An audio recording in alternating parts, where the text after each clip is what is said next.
If you do not obey the speed limit when going through the construction zone, you will receive a double fine. A double fine?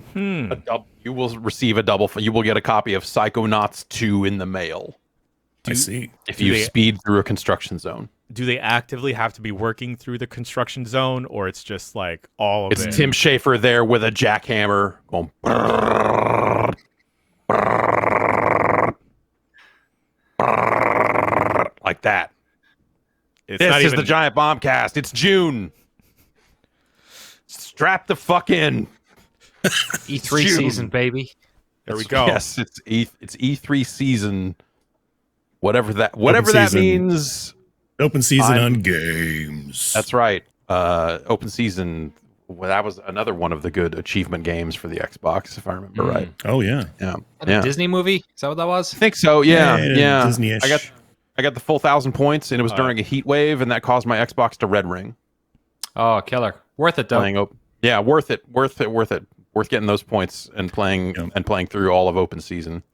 I believe that was a Dreamcast joint, y'all, not a Disney or Pixar property. Dreamscape. No, what a DreamWorks.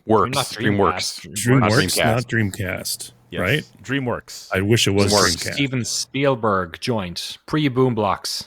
I mean, it kind of looked like it could have been a Dreamcast game in a lot of ways. I'm Jeff Gerstmann. Hello, welcome to the show. Hi, Jeff. Danny Dwyer is here. Hello. Hey, go ahead. The Double Fine bit. You know that's actually why Double Fine's called Double Fine? No, is that because did they get double fined in the? Did one of them receive a double fine, or I guess Tim used to, when they first worked when they were in Marin driving into SF, there was a double fine zone, and they thought he wanted to name his band Double Fine so that he would say all of San Francisco was the double fine zone. So literally one of those signs is why it's called Double Fine. So that's pretty good. As someone who also used to make that drive, there's a lot of the Golden Gate Bridge itself is a double fine zone, so that makes sense. Jan Ochoa, have you ever received a ticket, a double fine ticket? No, but I remember passing by Double Fine once, and I think there is a very poor, bad quality cafe near there called Foodles, and I owe that lady $20 still because I didn't have money to pay at the time. She was like, no, don't worry. Pay it back next week. And then that week was my last week at that specific job. And I hadn't come back since. Nice. You owe her. And now you've spoken that out into the world. And I think now that makes you at least lightly duty bound to... I've had friends and coworkers stop by there and say, like, no, I'll cover his bill. Like, here it is. Here's like $40. And the lady was like, no, it needs to be from him. Yeah. Exactly. Disconnections. Jason A. Stryker is also here with us. And how many speeding tickets have you received over the course of your driving career? One, and it was a double, meaning that the cop pulled over me, but the car that was next to me was also speeding. So he pulled over as well. So the cop got a twofer. Oh, wow, man. That's wild. He got a double fine. He got the double fine. He got the double fine. He met his quota. All that money too, probably. Yeah, that's right. That's exactly how it works. So could the other person have just kept going? Did they think that they were also getting pulled over, but they just like, oh my god, that's. I always make sure I'm not the fastest person on the road, even if I'm going over the limit. As long as there's someone else who I'm like, oh no, they're the one that's going to get pulled over. Then I'm like, it's free and easy.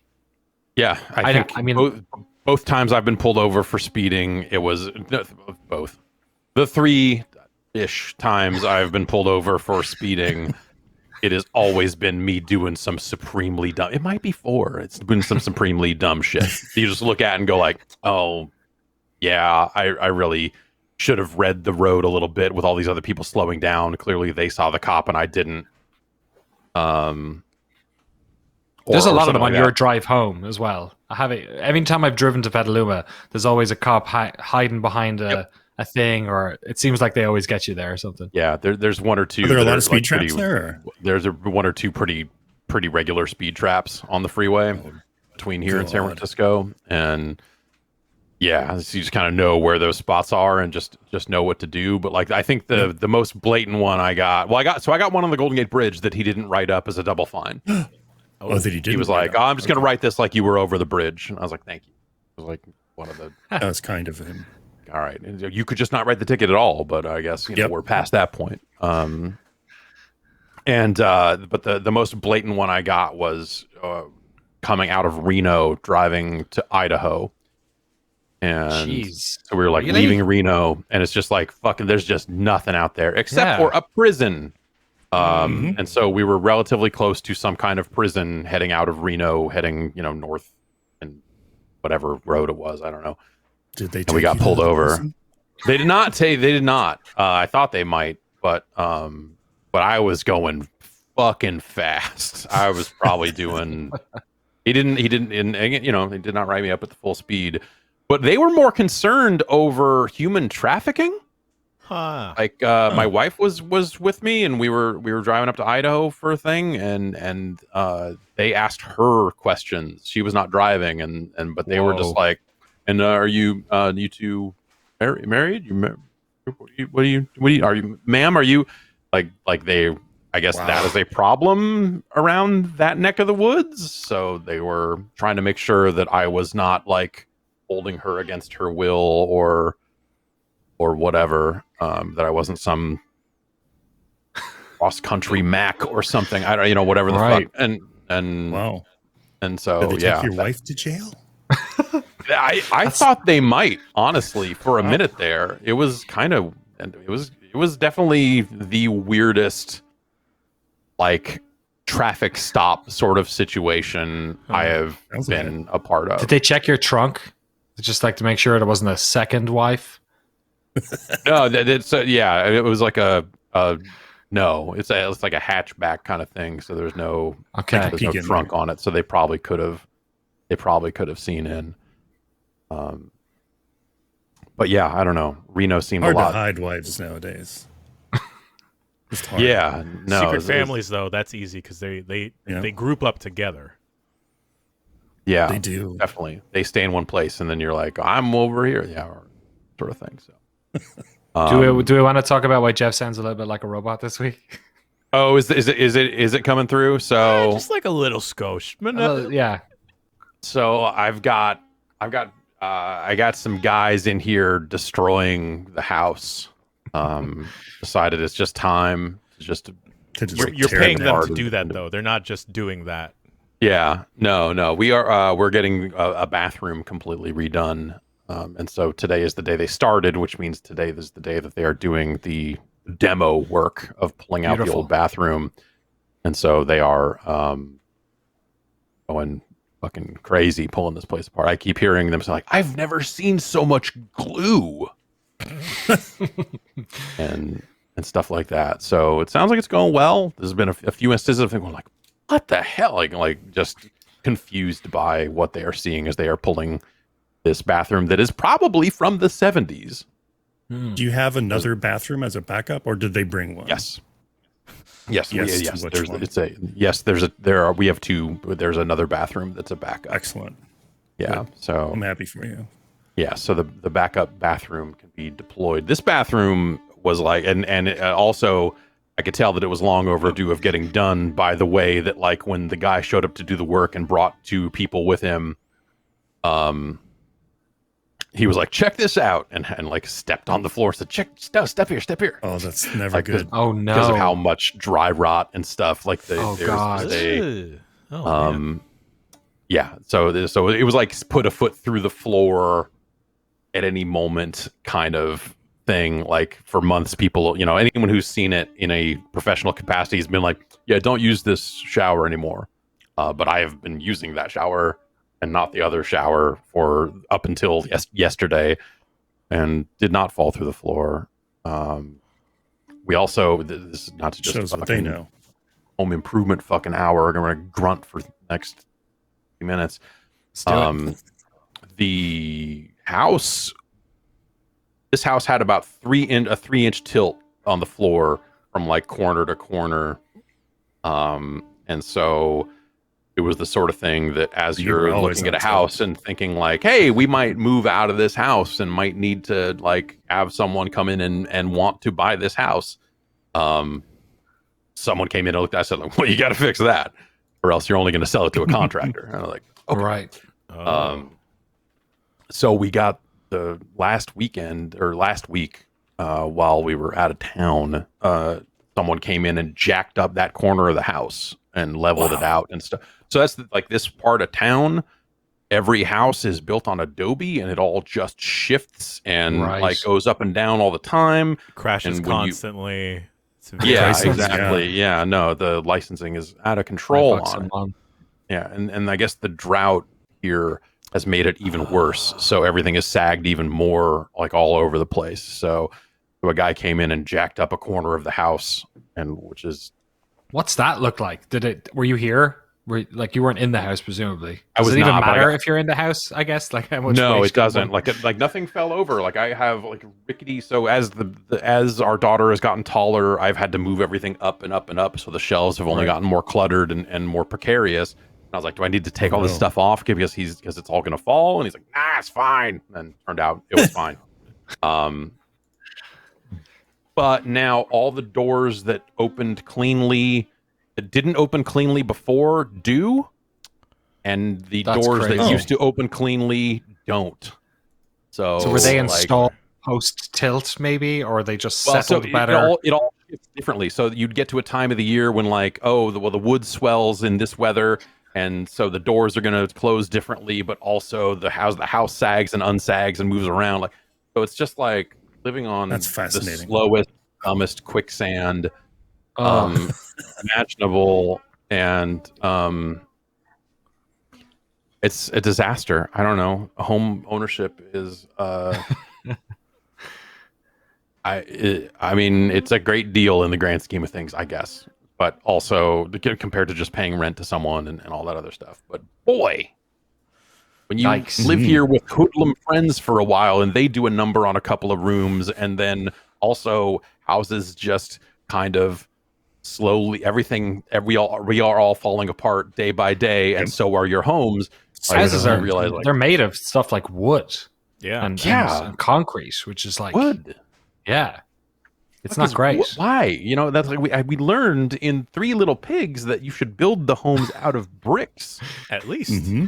And that was something when I went to Reno and we spent some time walking to a coffee shop. This is years ago now. I saw a lot of homes that were made of brick, and I was like, "This looks like a nice neighborhood." Reno looks like it could be a nice place to live, except for some parts of Reno that look like they would very much not be a nice place to live. But like some parts of it, I was like, "This looks like a nice little neighborhood." Right beside Tahoe, we talked about this. Was it the prison? It was not the prison. No, I don't know. Okay. No, but the prison. I didn't see the prison, but it's probably not a super nice place to live. Speaking of all the shifting, there's been a lot of earthquakes. Have you guys? The past week or two, what's going on? I haven't. You're not. Have you not? I felt loads of them this week. I don't know what's going on. Am I up at a different time of the day or something, or too many of them? They're all little ones, but they freak me out, man. The first time I felt one here, it was just like I lived my entire life not knowing that, like the house thing, like houses, they just stay there. Buildings, everything's fine. It's like solid there. Things only get wobbly from the ground upwards, but no, it's like the entire city can shake. And the first time I felt one, it's crazy. Small one, but it's totally like flipped my head. Like, wait, what? What? It flipped my stomach. Can happen? Yeah, like that's not okay. Yeah, I felt my stomach just completely drop out. It scared the hell out of me. I never felt so small. That ever again. Yeah, and I was only. Did you have a big one? Because I've only ever felt like little guys. Yeah, it was a pretty big one. Yeah, I have on the scale what it was, but on my scale, I have never been scared of an earthquake. Yeah, likewise. I think it's from living here or whatever. Like the big one in '89, even that like the freeway collapsed and all this other stuff. Like up here, it was not as intense as it was in San Francisco, but it was still like And I think I've told part of this story before, but like at some point my brain broke in a highly specific way. Like they train you, like you go to school and they're like, hey, in an earthquake you should get in a door jamb because it's going to be more stable or this or that, which I think is up for debate these days. About it sounds like some of your doors out of wood. Depends on what door it is. I thought you're supposed to go underneath a desk. Is that not the case? That's if you're at school. Okay. I don't know. I would not get under this desk with what I've done to it. What if there's a shooter and an earthquake at the same time? Because you have to close the door for that one. He'll have trouble aiming, and I think you'll be okay. Okay. You take your bulletproof backpack and put it over your head. Oh my god! Exactly. No, I'm sorry I said that. Yeah. Is that a real thing? Oh yeah, that's a real thing. Yeah. But when that earthquake hit in '89, my instinct was to strike a surfing pose. I was standing on my balance. back deck. I guess it's like he spread out a little bit for balance, but also I was like, yeah, I'm gonna ride this, man. Hanging 10. I was stoked about this earthquake. And then my friend grabbed me and pulled me in the door jam, and I was like, whatever, it was fine. And I did it again. I did it again. We were in Tokyo for TGS or the PSP launch or something. We were in Tokyo for something. And so we were high up in a hotel, and there was a pretty big earthquake, like one that like they were like, hey, by the way, there's gonna be a typhoon now because of this earthquake. And it hit like late at night. Like we were in bed. It was like me and I think Ryan McDonald were sharing a room, and for whatever reason, it hit, and I jumped on the bed and struck a surfing pose. And I don't know why. Over. Yeah, I got like on a bed, like it's not, but like that one was crazy because you're up high in a fucking hotel that is like swaying like this, and that was wild shit. I've seen the videos of that, and I can't imagine. The way swaying and height never comes across on videos anyway. So whenever I'm watching videos of those, I'm like, what the fuck must that have been like to be there? Because the buildings are just doing this. Like, it's fucking crazy. And it goes for a long time because it's, it's got to settle out afterwards. Yeah. It was fucking crazy. And then after that, there was like, whatever it was, a tsunami, typhoon, whatever happens when you have water and an earthquake. There was a warning after that. And it was like the day before we were leaving, and we're like, are we even going to be able to get out of the country or what? But I don't know. So that's, I don't know. I've never had a big like fear of earthquakes, I guess is the thing. My wife, who's also from the West Coast, she is not a fan of earthquakes. But that's smart. That's smart. I don't know. Are you a fan of earthquakes? Is that the implication? You just can't wait to hang 10 again? You just want to maybe ride that wave? I don't know. Do I want the earth to open up and swallow me whole? Is that how I want to go out? Maybe. I don't know. Who can say?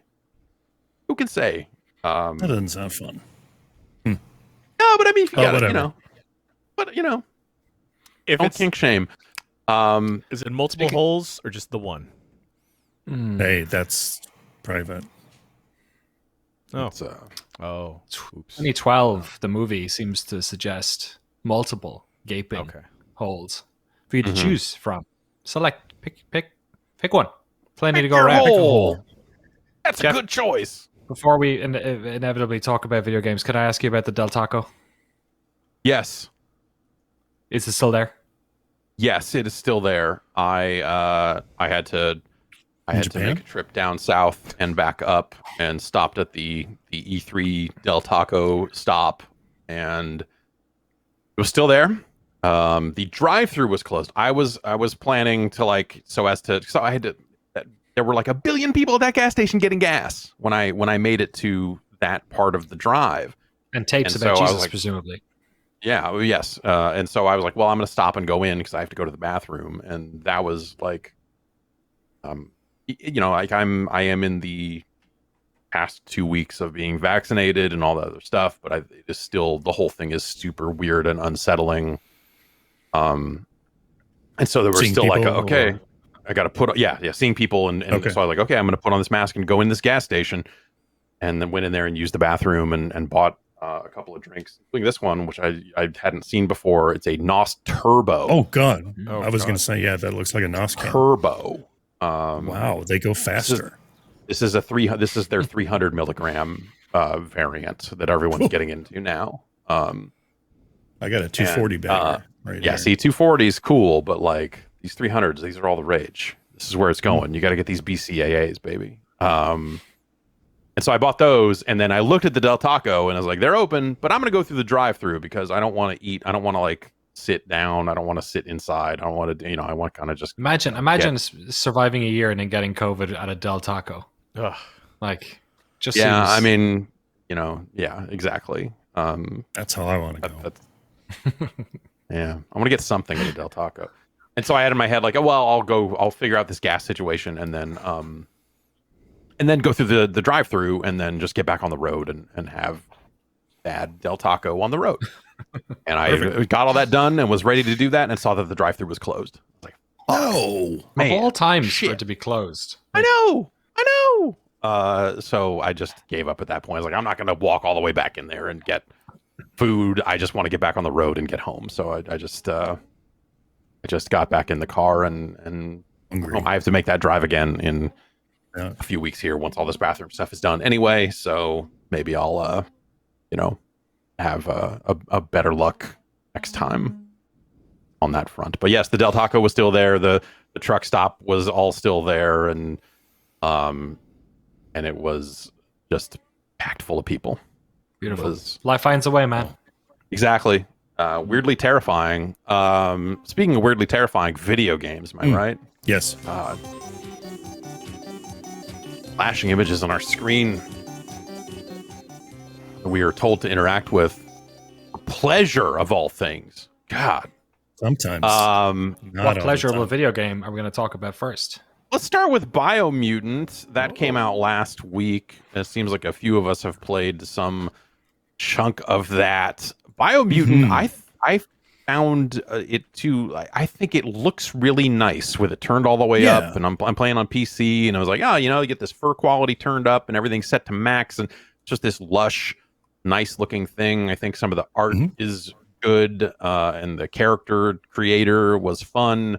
And then I got into the game and started playing it, and I was like, none of this feels right, and all of this feels like this feels like a PS2, PS3 era game that, kind of it has that B game vibe to it, I guess. Yep. Yeah. That kind of tier of game that we always say doesn't exist anymore, but seems to be creeping back up from smaller studios as opposed to big studios having smaller games, which is fun. But I don't think I like Biomutant very much because I think the shooting feels pretty rotten and the melee combat, just like the different size of the enemies you're encountering, and then you're this little animal with little arms, and just the feel of the melee feels very off to me. And I played what seems to be like a caster class, so I could also shoot like a spark ball, and that didn't feel cool either. And it's a loot game, but it's got a big skill tree and all this other stuff, and just like there are a lot of systems in here, and that's really neat, but I just am not latching on to any of them. And then I got to a point where I was supposed to talk to a character and it was broken, and so I was like, I'm going to take this as a sign to stop playing for the night, and have not gone back to it yet. I think I'm a little more forgiving with it. What really intrigued me about the game initially is all these systems. And especially because not especially because, but the combat seems right up my alley. There's a good parry and stuff, but I'm having trouble locking on to enemies. As you said, the shooting is not that great. It's a little imprecise. Because it just kind of, when you get close, it kind of just like auto aims for you. And that's not that fun, I guess. I don't know. But what's really driving me nuts about it is just how repetitive it's getting. Yeah, missions. And you mentioned like a PS2 era game. I think that's apt. Just because, the level design feels archaic, which is a shame. because this title seemed really, really interesting to me. I played it at E3 probably 2-3 years ago. Oh wow! And it felt pretty good, and I was really excited for it. But as it turns out, the entire experience not that great. It's just a shame. Just a shame. It feels like one of these games that I've heard that I think it's Experiment 101, the studio in Sweden. It's not big. I don't know exactly how many people it is, but I remember talking to them a couple of months back, and it sounded like they were on the sort of shockingly small scale for the type of game that they were making, and like it's a pretty big world. It ends up being like there's a lot of systems, right? There's a lot of different systems that are happening, it's ambitious, man. It is, ambitious. What they're trying to put together, and perhaps maybe it's a case of bit off more than they can chew. Because I'm kind of with what Jeff said about the shooting as well. Like the shooting to me, I think having just come off, like it doesn't help that I just like replayed a bunch of Ghost of Tsushima, and also this week we've been playing a bunch of Horizon in the house, and so you can obviously team wise, right? You're talking like studios that are so much bigger, but just that like. The tactile feel or the clickiness of some of the combat, going from ranged to having a parry system, having melee stuff, it's kind of similar, and it's obviously like not in that league, right? So yeah, I want to like it more. I've heard it's. I hate like regurgitating stuff that I've read on forums, but it's been a repeated claim that apparently once you get past the first like 5-6 hours, once you've had time with the systems and they get out of these sort of, I think it has a fairly long tutorial kind of, it keeps going. Once you get out of that, it starts to be more interesting. But yeah, I think that the start of the game certainly doesn't help it. It's a bit of a slog. And it feels like it has potential, right? When you're playing it, you're like, oh, I like so many parts of this game.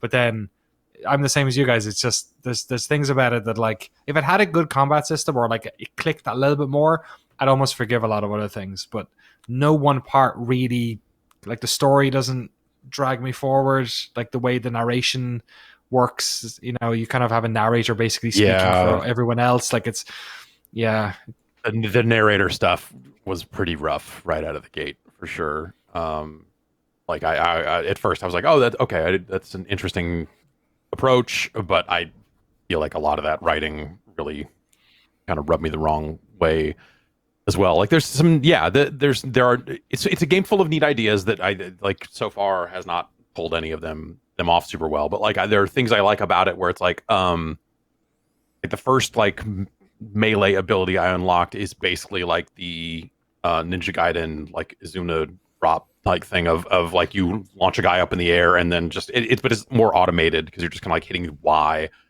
and then you'll jump up and do a spinning kind of pile driver type thing that sounds to drive him into the ground. Like these systems on paper sound so cool. And when it hits, there's a big, there's like an area of effect there that'll knock other enemies back, and there's just like there's little stuff like that.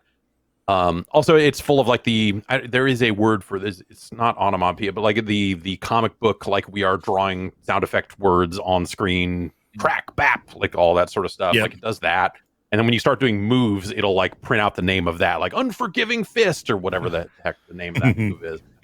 And it'll just print that on screen every time you do it. And it's a game that you can turn that off, by the way.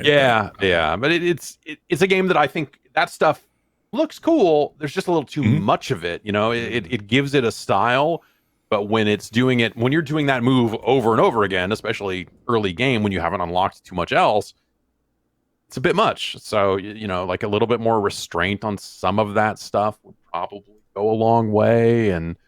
But you're like managing an inventory of healing items and picking up different stuff as you go. And it's like kind of a loot game. Like there's so much going on. Like I got to hand it to them especially if they, are a smallish team. I know they had some external help as well, but like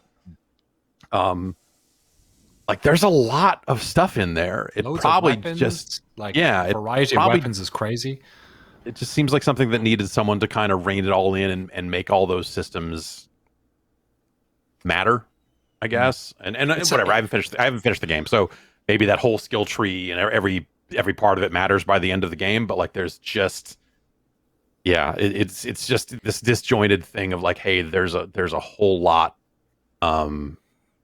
There's a whole lot here, but not always a great reason to use it all, and none of it feels especially great. it feels like a particularly difficult genre to have a B game in as well, because there are so many other games that have done this really well recently. The whole open world melee / ranged, different clans, even like, kind of thematically, it's kind of similar in one way to Ghost of Tsushima and in one way to Horizon. So it's difficult. You'd love to play every game in a vacuum, but like, games don't come out in a vacuum, and all the time when I was playing it, I kept being reminded of other games. Even the combat kind of gets into like sort of Devil May Cry Bayonetta ways as well, with the different combos and stuff you do.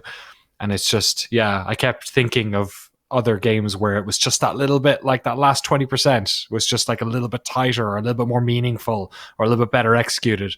But it's kind of a game, I don't know, I wanted to like more, which is kind of sometimes the most disappointing types of games. I gotta play it a bit more and see if it latches on. Yeah, like I didn't know too much about it before going in, and it was like immediately appealing, just because I thought like, oh man, like there's just a visual quality to this that I really dig. But yeah, it just kind of didn't really pull it off. It's one of those interesting games that kind of brings up, I think there's a lot of people that are saying like, oh, it's not necessarily a fair comparison to compare it to something like Horizon when you think about the number of people that worked on that game and all that stuff. And it always like comes back to like for me, the like longtime reviewer end of things is like, they're charging $60 for this game. Like they're putting it on a shelf for the exact amount of money as some of these other games. And at that point, the potential audience out there shouldn't necessarily have to know or care about the size of a team behind a game when they are being kind of put in the same, pricing tier as the other. But even that's a weird thing now, because there's so many different ways to play games, and games go on sale all the time, that even the monetary value of a game is ain't what it used to be. So it's those comparison points, like sometimes they feel unfair, sometimes they feel very fair. And it's just, that's one of those things that are just kind of a matter of perspective. But I do think it's cool that like a small team did pour a whole lot into this game. At least. What are you playing on, Jason? You PC too? PC. Yeah, I got the. I was going to. It felt like a console kind of sit down game for me, so I did some research on the two of them. The Series X version runs in native 4K, and the PS4 one doesn't. I should also say that there are no native current gen. What do we call them? Xbox Series X and PlayStation 5 versions of this. Apparently I think there's a patch coming out later in the year, but it runs on native 4K on Xbox Series X and looks and runs really good. And I think the PS4, PS5 version isn't as good. Yeah, it runs at 60. Yeah, it runs on 60 on both consoles, apparently, from the tests that I looked at, but it definitely looks sharper on the Xbox from my research anyway.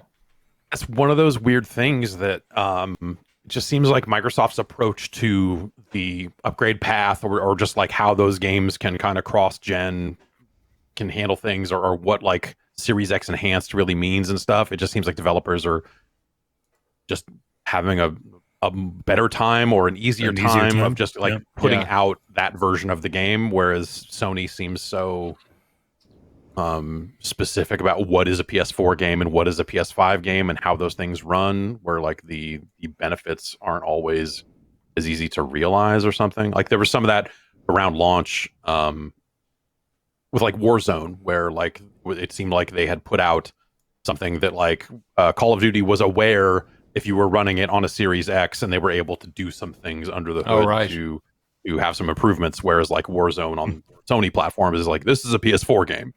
Like they can unlock the frame rate and you'll be more likely to hit 60 and all that other stuff, which, some of those games have done. And like Last of Us got a patch and some of that other stuff too. But or Ghost of Tsushima even got a patch, even though it's technically still a PS4 game. Like they're able to take advantage of that power in specific ways. And like, but that stuff seems like it takes more specific work to do. Whereas on the Microsoft side, I get the impression that some of those things just kind of happen.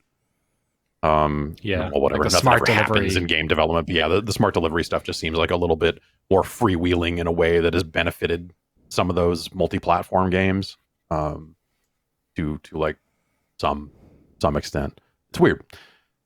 But because this is a situation that we're to get into next game here where I wish that it was easier for PS4 games to take advantage of PS5 stuff, because Virtua Fighter 5 Ultimate Showdown is out for the PlayStation 4. And it's like it could look a little crisper in some ways if you just like got a little bit more resolution or something. There's just a little bit. It looks fine. Yeah, I mean it's a huge upgrade in the visual quality over the last one. I mean, compared to 2012 or whenever Final Showdown, which is the last edition of VF5 to come to home consoles, came out, like it is a major like visual redesign. But this came out last night, and I have been playing it quite a bit. It's a PlayStation Plus game, and it's in VF5. Yeah. The first thing I did was spend the extra $10 for some of those like retro costumes where you're like same here, like you're a Virtua Fighter 1 character. I think it's fantastic. You get a bunch of other stages, and not that I'm trying to sell it, but there's a pretty significant upgrade if you so desire. I guess. It's like a lot of stuff, but I'm not a Virtua Fighter guy. Like I've played it. I'm not the biggest fan of it, but I respect the hell out of Virtua Fighter. Like there's something pure and just raw about Virtua Fighter.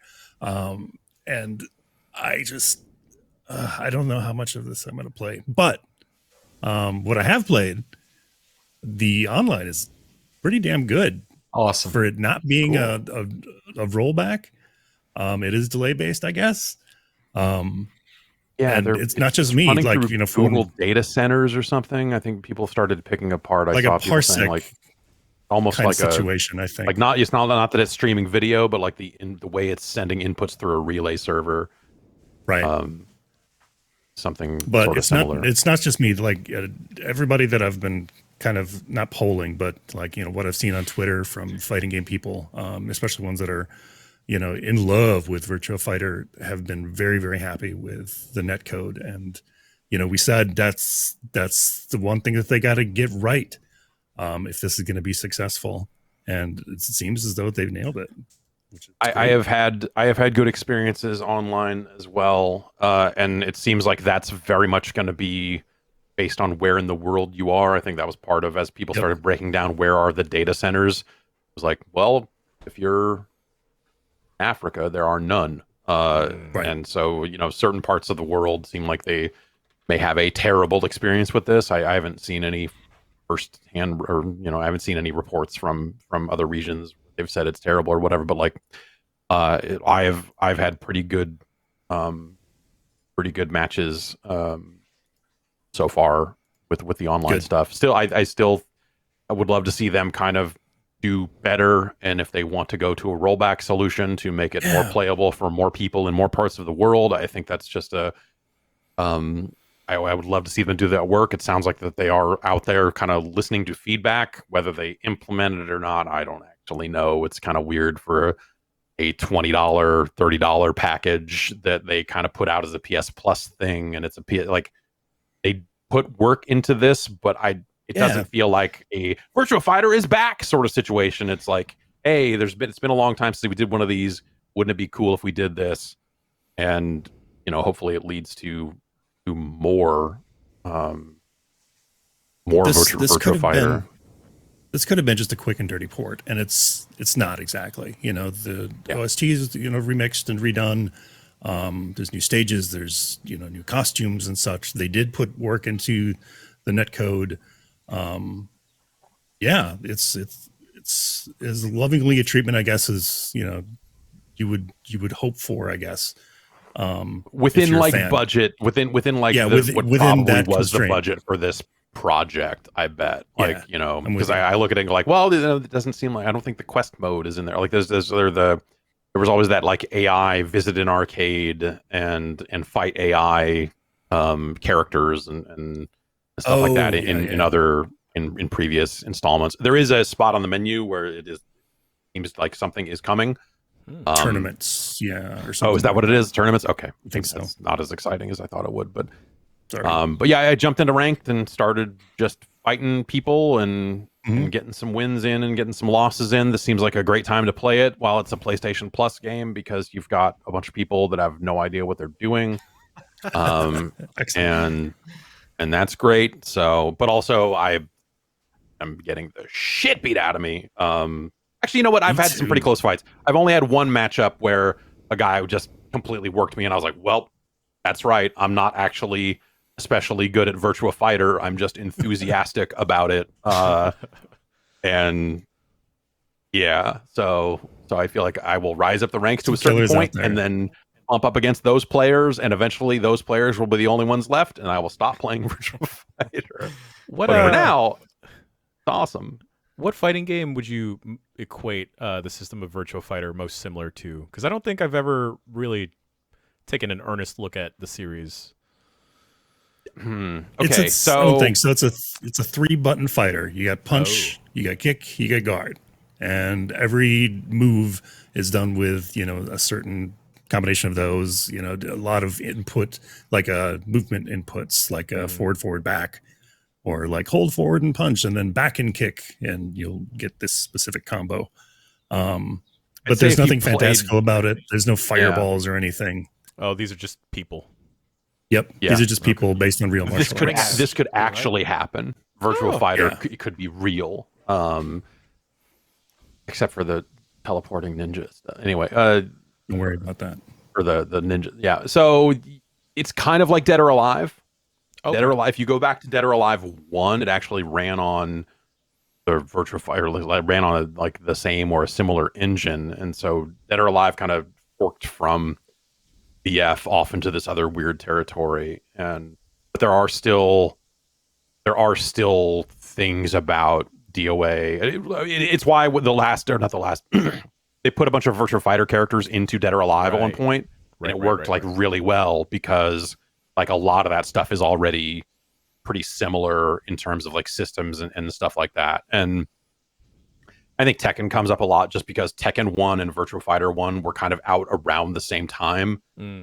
And originally, before Tekken got super weird and put Akuma in it and all that other stuff, there was no there weren't a lot of projectile attacks. I guess Devil has been in there for a long time with his I-beam thing, but damn it. But generally speaking, up to a certain point, Tekken could have happened too, man. You could throw a guy into a volcano. You could just do that.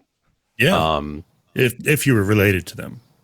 Exactly. Yes. No. That's directly. That's the law. That's just law. That's just law. Yeah.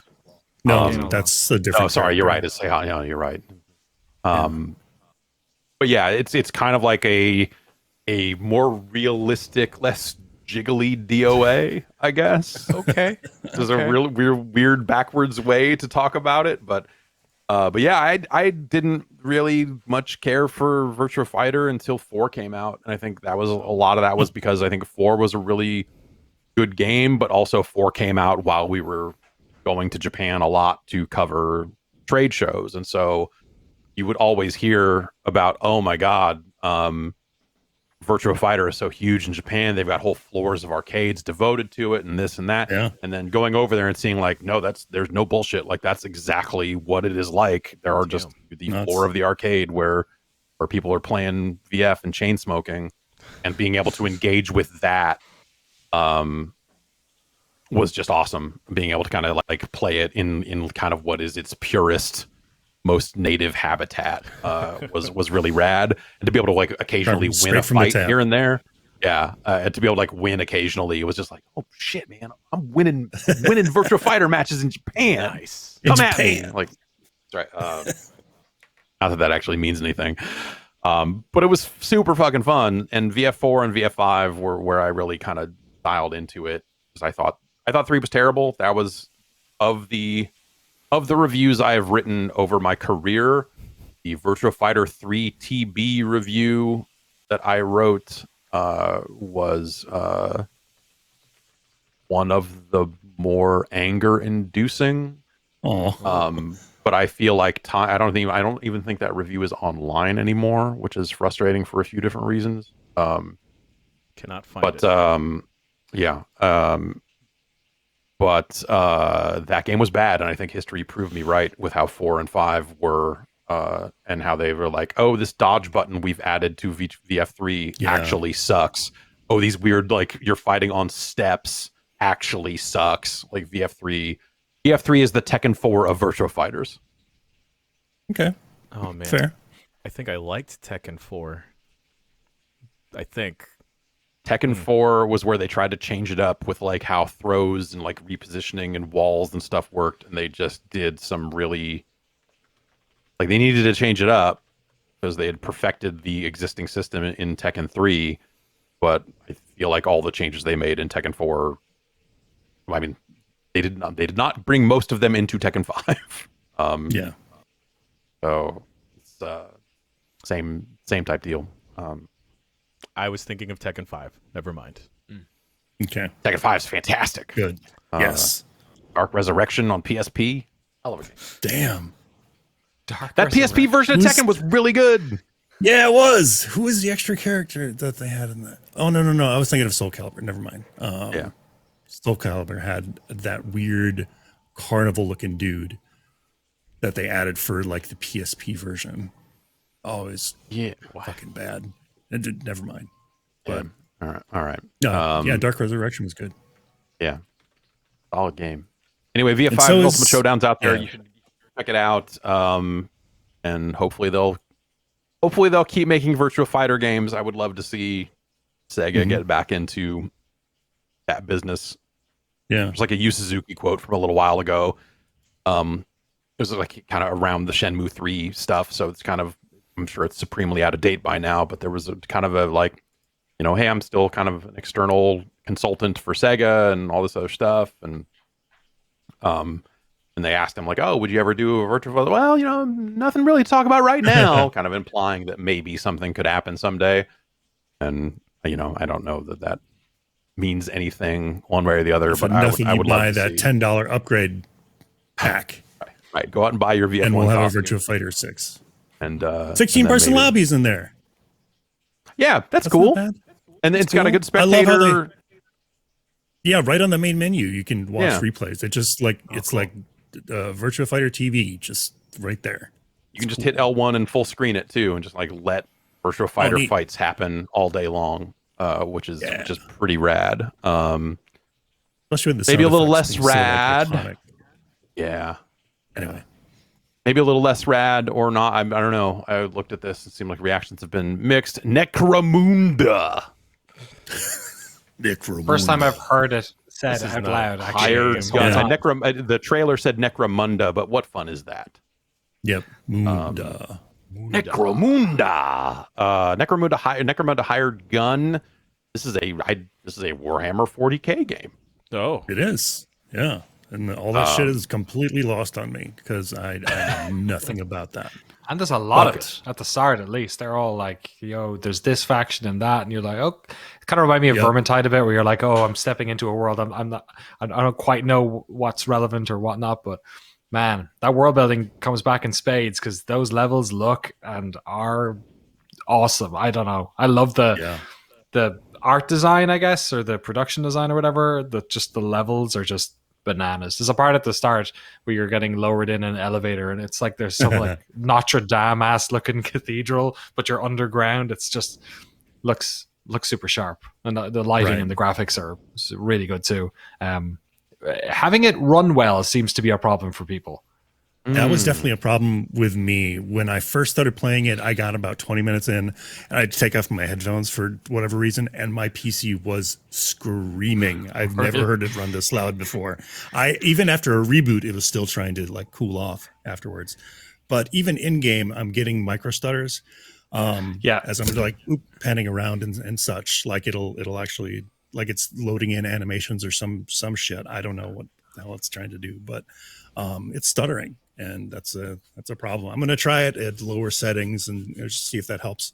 Because I'm kind of into the game. Like I wasn't expecting to be, but that trailer was really strong. Mm-hmm. You get a cyber mastiff. You get a cyber puppy. Ooh. There is some like definite rip and tear shit going on. And, oh yeah, this is Doom Eternal written all over this thing. Yeah, I mean, right down to the the fatality, the quick kills and stuff when you get up close. Okay, that's cool. So I looked at the trailer for this morning and hadn't really seen too much of it. Other like until I loaded up that page, I was just like, "What the fuck is a Necro? It's a Warhammer game." 20% of all video games coming out these days are Warhammer games. At least. Yeah, and so it sounds like this doesn't run great on consoles either. Oh, really? Right. But I did see in the trailer, it looked like there was some wall running in there. There's some wall running. There's grappling hooks. There's some movement options in this game. That stuff looked fast-paced. kind of rad in that trailer. Yeah. And that definitely made me want to try it out. How does the kind of moment to moment, like how does that stuff play? Is it move well? Is it like fun? Or... I've seen mixed things about it, but I don't know if that's just because of the performance stuff. I'm not deep enough into where the wall running or everything has really come into play, other than a couple spots where it's just a traversal situation and not like a combat traversal or anything like that. But I don't know. Maybe Danny's played more of it. I'm in a similar spot where most of it has been that. There's been a couple of arenas where there's been areas to use it, but aside from that, the shooting, one, your wall running, but also just generally the shooting super punchy. I like it a lot. Like it's a lot of like, looking for headshots.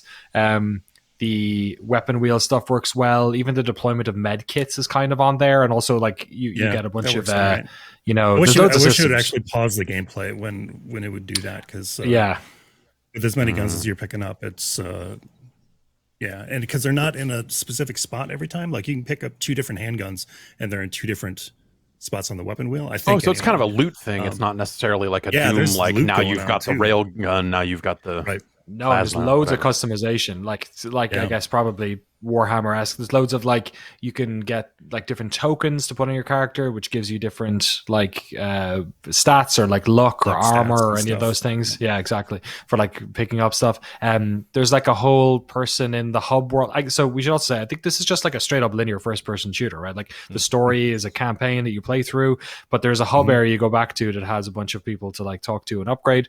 There's like a weapon mod dealer person there who can basically, you can even rename your gun and add different tokens to it and buy upgrades for it. So it's very like specky, and you can also like change how your character looks for kind of, I'm not really sure why. I guess it's just part of the whole Warhammer thing, but there's a lot of tinkering in that respect. You can tinker your dog. Ooh. Oh, can you? Can you paint your dog like a pewter figurine? I don't know. All right. That would be cool. 7 hours doing it. There's not even that much like customization at the start. Could you only pick from like 12 stock people or something like that? I picked the guy who looked like Raiden. Sounds about right. Yeah, something like that. The guy with a hat. There's a guy and a lady with a hat, I think. Yeah, maybe it's a Kung Lao. Yeah, and a lady. Yeah, it's fun. It really, I think it looks like super good. Like the lighting, it's really cool. Mm-hmm. Yeah, like there's something about the lighting or it's a lot of like 4K first person shooters are very detail rich in a way that is completely superfluous. Like there's just like you're like, oh, you spent forever working on this room, and it does look really, detailed, but like I'm just walking through it, I don't care. This seems to have a really good economy of, I think it's the scale. I think it's that like you're constantly in places that have like incredibly high ceilings and like weird like chandeliers hanging from them, and like there's a big face from some statue, or it's just like big in scope, and I think that stuff has really good lighting and really good detail. So I was just happy to play it. Like the shooting is good, but I was really excited just to go from room to room, because every new area I was in felt like, whoa, that's a pretty cool like set piece, which is great for a game that's like, I think entirely set underground in this like subterranean society. Yeah. The tone as well is rather dark. There's a spot where you're supposed to go down an elevator, and this elevator is controlled by this like torso, this human torso. Like a big torso, or just like a normal arms, human like, torso? Is it the bonus thing from that Island collector's edition? Is it just with a bikini and everything? Right. No bikini on this, but they're like wired into this this elevator or whatever, or they have to open a door. And that's their only purpose in life. Oh. You know, their eyes are shielded. That's all that they do. And the prompt, it is like coerce them to open or something like that. Negotiate. Yeah. And you just start punching the shit out of this thing to try and get it to open. Awful. In fact, isn't the mission select screen another one of these things? I think the mission select screen is another one of these weird, like, it's got a skull on it for sure. Yeah, but it looks like one of the husks from Half-Life 2 or something. It's just like a Okay. Necromunda. It's still really fun to say. I'm gonna check this out because I keep looking. I think I have a new computer. I think there's going to be a 3090 in this building today. Oh, dang. Wow. Just in time for new graphics cards to get it out. But it seems like the 3090 is still better than those. I don't know. So maybe I'll check that out and see if I can overpower some of those performance issues with. I hope it runs better for you with a fast-ass AMD processor and a 3090 in it. So, how much are we talking for Necromunda? Full price or? No, it's $40. Oh, yeah. Okay. Neato. Cool. Another big processor-intensive game here. World Brothers. Oh boy. Gotta just be tearing. Just setting things on fire. No, whatever. I mean, like voxels, actually. I mean, I did not realize there was a new EDF game until you emailed this morning and said, hey, I've been playing World Brothers. And my two thoughts were, that's a great name for a video game. Mm-hmm. And also when I loaded it up and I was like, oh, right, they made a voxel EDF. And that actually sounds perfect because it's not like EDF ever looked good or animated well. So why not go for an aesthetic that isn't just like $20 PS2 game. Exactly. I do like the look of this game for sure. They're pitching it as a kid friendly, like a family friendly take on EDF, which is strange because I don't know what kids are going to be into this franchise, but I don't know, maybe they like blowing up ants and it's not like the core game is like some insane like horrific. Yeah, it's the bugs just go bleh, and then all through the world. Or I mean, I guess that maybe they stopped doing that. But in my impression of EDF, the EDF in my head will always be that busted. You kill the ant, it just stops animating and falls out of the world, or it flies off in the air if you hit it with a big enough blast. And there's still some of that in this game. EDF World Brothers and Sisters, actually, as it turns out, all of the characters are named like brother or sister. Shouts out to my Amigo brother out there, baby. There's Amigo brother, which is he's kind of problematic. He's a little stereotypical of what he's got a big sombrero and a poncho, and he apparently is lazy. He's got a guitar in his mouth. So. Yeah. Okay. Well, all right then. Anyway, so the core gameplay is how is it different than EDF? Well, you've got a squad of 4 different characters. All of the old classes or even the Prowler from the last game is included, but you can switch between any of these 4 at any given time. So they all have special skills. Like the wing diver can fly, the ranger can roll. Nothing changed there, but now they have ults as well, which is you build up enough meter and you can do an ult. What's the Amigos? He starts singing a song that boosts the attack and defense, I believe, of his teammates. Something like that. Is it a Spanish version of the EDF song, of the EDF like chant? No, it's like a very lazy song. Doesn't even sound like it's a La Cucaracha invoking. Okay. Yeah. A La Cucaracha like. Okay. Right. I don't like the way that this game feels. Not that EDF traditional felt that great to begin with.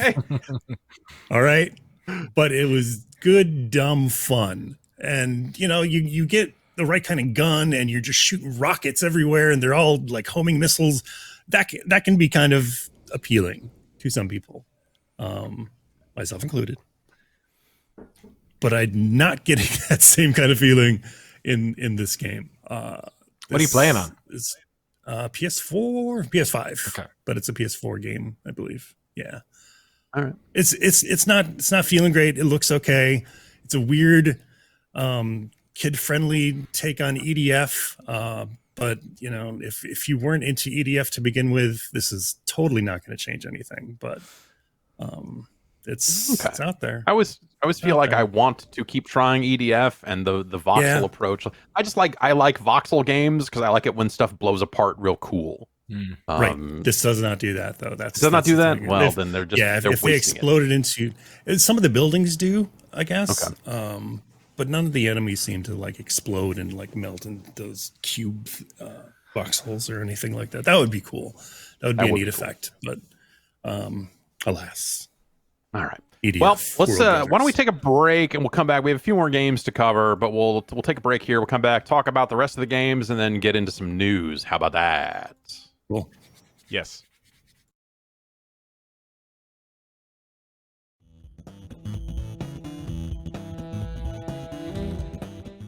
Mental health. Let's talk about it. It's time to care about it. If you're not caring about it, it's well past been done time to consider your mental health. It's a lot of people struggling out there. Maybe you're not feeling like your normal self.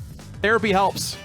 And, therapy doesn't have to be just sitting around talking about your feelings. Therapy can kind of be whatever you want it to be and whatever you need it to be. You can privately talk to someone if you feel like you're not dealing well with stress or if you're having relationship issues and so on and so forth. Whatever you need is time to stop being ashamed of normal human struggles and start feeling better. And now you don't have to worry about finding an in-person therapist near you to help. There's BetterHelp. It's a customized online therapy that offers video, phone, and even live chat sessions with your therapist, so you don't have to see anyone on camera if you don't want to. It's more affordable than in-person therapy. You can start communicating with your therapist in under 48 hours. Join the millions of people who are seeing what therapy is really about and see if it's for you, because you are your greatest asset. We've been sponsored in part by BetterHelp, and listeners can get 10% off your first month at betterhelp.com/bombcast. That's betterhelp.com/bombcast.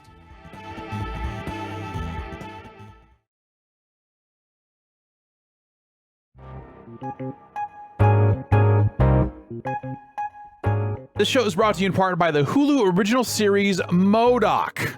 That's right, MODOK. They're making a MODOK show. MODOK's a supervillain. He's being voiced here by Patton Oswalt.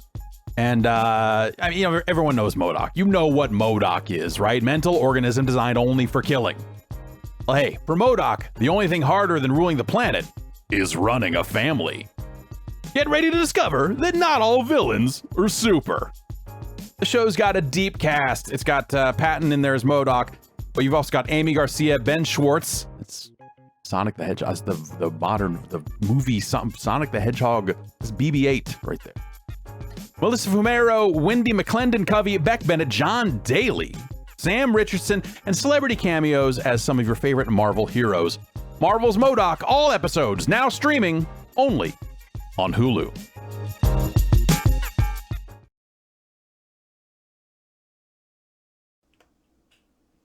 All right, we're back. Let's talk about some more games. Danny, it sounds like you've been digging into the Assassin's Creed DLC. Yes. Wrath of the Druids. Wrath of the Druids. Now, this is Irish in nature. Yes. We're in Ireland. They have done an Assassin's Creed in Ireland. The dream of every person from a country that isn't America or World of Warcraft. Right. Yeah. Azeroth in America. The two nations. The two nation states. They've done a DLC expansion pack in Ireland, and the worry of all Irish people whenever video games are presented as to going to Ireland or of Irish characters, that it'll be some like leprechaun bullshit. But no, they have of course they're pretty good historians over at the Ubisoft world at this stage, the amount of games they've done in all of these ancient eras, and they've done a pretty fantastic job. I'm really enjoying it. I had to get to get access to it because I hadn't played all that much Valhalla. I'd say you had to play maybe 8 hours or so of the game. You have to be in England and to basically set up one of the trading posts, which means you finish either Leicestershire or the other town's mission structure. And then once you've done that, you get access to a trader, and then that trader can bring you places. And one of the places is Dublin. And it's pretty great. Did you go and like get a hoodie and then it was like a 4-hour round trip? It did, exactly. Yeah. No, actually, that brings me to the most heartbreaking thing about this whole game, and this is only going to apply to me and about 40,000 other people. But my hometown's not in this game, and my hometown is the most famous Viking settlement in Ireland and one of the most in the world. So this is set in Dublin, which makes sense because Dublin was like a pretty big port. But it wasn't founded by Vikings. It was sort of raided a couple of times. My hometown Waterford in the south is a Viking settlement. It's like, I grew up around Viking walls. Our Viking ancestry is like part of day-to-day life in Waterford. The name of the town is Viking. It's Vedrefjord. It's like I used to skateboard beside like 1,000-year-old walls. Like it's like it's in our blood. And when I saw the DLC, I was like, oh, that's cool. They're going to go to Dublin. I mean, it makes sense. It's only Dublin. This actually goes so far around Ireland and does not touch my part of the country that like the further I go, the more heartbroken I get. Oh. Do you think that that's because okay, not to give them an out, but do you think that's because they didn't want to have you stumble into like other Vikings? Oh, they didn't want to tell that story of just like, wait, there are other Vikings here. What the hell? Like they're like, we don't want to do that. You actually spend so much time fighting with other Vikings already in this one. Like the first mission, you're basically going up against a bunch of other Vikings that want to usurp the current king of Dublin, and it's actually like fairly accurate. Like there are Viking lords and the High King and all that sort of stuff is accurate to the time. It's all, Assassin's Creed set in like the mid 9th century, right? So it's like 1846 or 846 or something like that. So it's it's really well done. The like world feels like Ireland. Like to hear people speaking this sort of proto-Gaelic. It's not like modern Irish by my ear, but it's like close enough. And there's certain things that they say to each other, and the accents are all spot on. And it's weird to be in like Dublin. Place names pop up and you're like, Jesus, really? Okay, that's pretty cool. Like there's a famous island off the coast of Dublin it's like privately owned now, but it has an abbey on it, and I got to storm that. So that was pretty cool. But it goes pretty far west and pretty far north, but unfortunately doesn't touch Wexford or Waterford or Cork or any of these other Viking cities. So hopefully, I know it's the first DLC. Maybe the next DLC is the rest of Ireland. Probably not. Yeah, but just all it'll like this weird case like, all the DLC is Irish DLC. It's just keep doubling down on that. Keep doubling down on that. There you go. Woo! Wow. There you go. Yeah. Cool. Jan, you've been sticking with Knockout City. Yes. How are you liking it? How's it going? Sounds like they're gonna let people play that game for free up until they hit like level 25 or so. Yeah, I think how they were marketing originally, this like the first 10 days, if you get in on the download, it'll be all completely free. But I think they extended it now to like, hey, if you want to keep playing until you hit level 25, still free, buddy. And then they'll give you the option to buy in at like 20 or 30. I'm kind of liking it a lot more now that I spent a little bit more time with it. I was playing it with a couple friends over the weekend, and that definitely coordinating. And, this goes with any type of like competitive game, right? It's sometimes it'll be a lot more fun when you're with people but being able to coordinate rolling up into a ball and then having your homies just throw you and then just like coordinating that launch, it's great. And also like, I really wish this had wall running, because I feel like there are moments in the game when you're like traversing through the map that my momentum kind of gets killed because I just stumble into a wall, or like I can't like round the corner fast enough or whatever. And I don't know if that's something they could easily implement. Maybe like certain, like besides bouncy pads, maybe like, I don't know, a pole to spin around or vault off of. But when you fall into the rhythm of you and your friends, like, and you're all like armed with like the dodgeballs or like the special balls, You guys seem like very, very scary, like just a pack descending on like one player that is away from their party, and then they just instantly get knocked out. They're still like I wish they would let you remap the double jump to just like the X or the A button, because I still keep fumbling with the controls in that aspect. Like I keep accidentally popping open the glider when I mean to just like do the spin, just so you can add a little bit of curveball to your toss.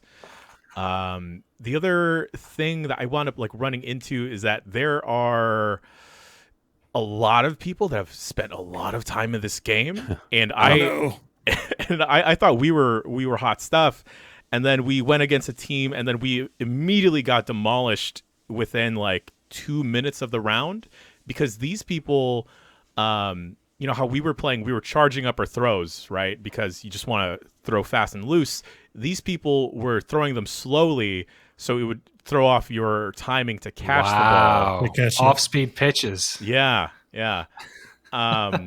And the other thing that was getting us is that a lot of people now, depending on the map, of course, they will purposely just knock you out. They'll dash into you, so you won't be able to recover from being stunned when you get tackled. So there'll be matches where people aren't even throwing balls anymore. There's no dodgeball taking place. They're just tackling you, which is messed up.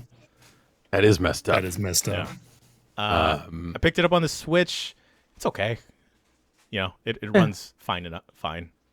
I've been playing on Series X, and it runs well there. I haven't spent a ton of time with it. And the crossplay works pretty well too, right? Yeah. I guess because since it's all just auto aiming, you know, you're not gonna face too much of a disadvantage going against someone playing with a mouse and keyboard, I would think. Right. Okay. Yeah. It sounds like you got to look at Astro's Playroom. Whoa! As well. What a game! Right?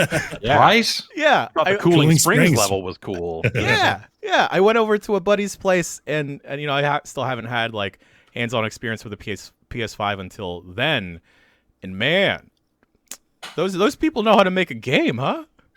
Yeah. And it was I don't know, it was really neat. We got to the point where you get to look at the PS1 model and stuff, and it was me and like two other friends, and like we've been friends since like the first grade, and it was kind of like really, really neat just to like experience that together, like looking at this thing, and then you know you start unlocking all the different models to look through, and it felt like we were kids again, just passing the controller back and forth, and like, oh, it's a memory card, and then like the small little references to other games, and a weird thing that I think is maybe unique to me and other folks with tendinitis in their hands is that the DualSense controller, I feel like over time could really mess up your hands. Oh, really? With like the adaptive triggers and like how it's constantly vibrating.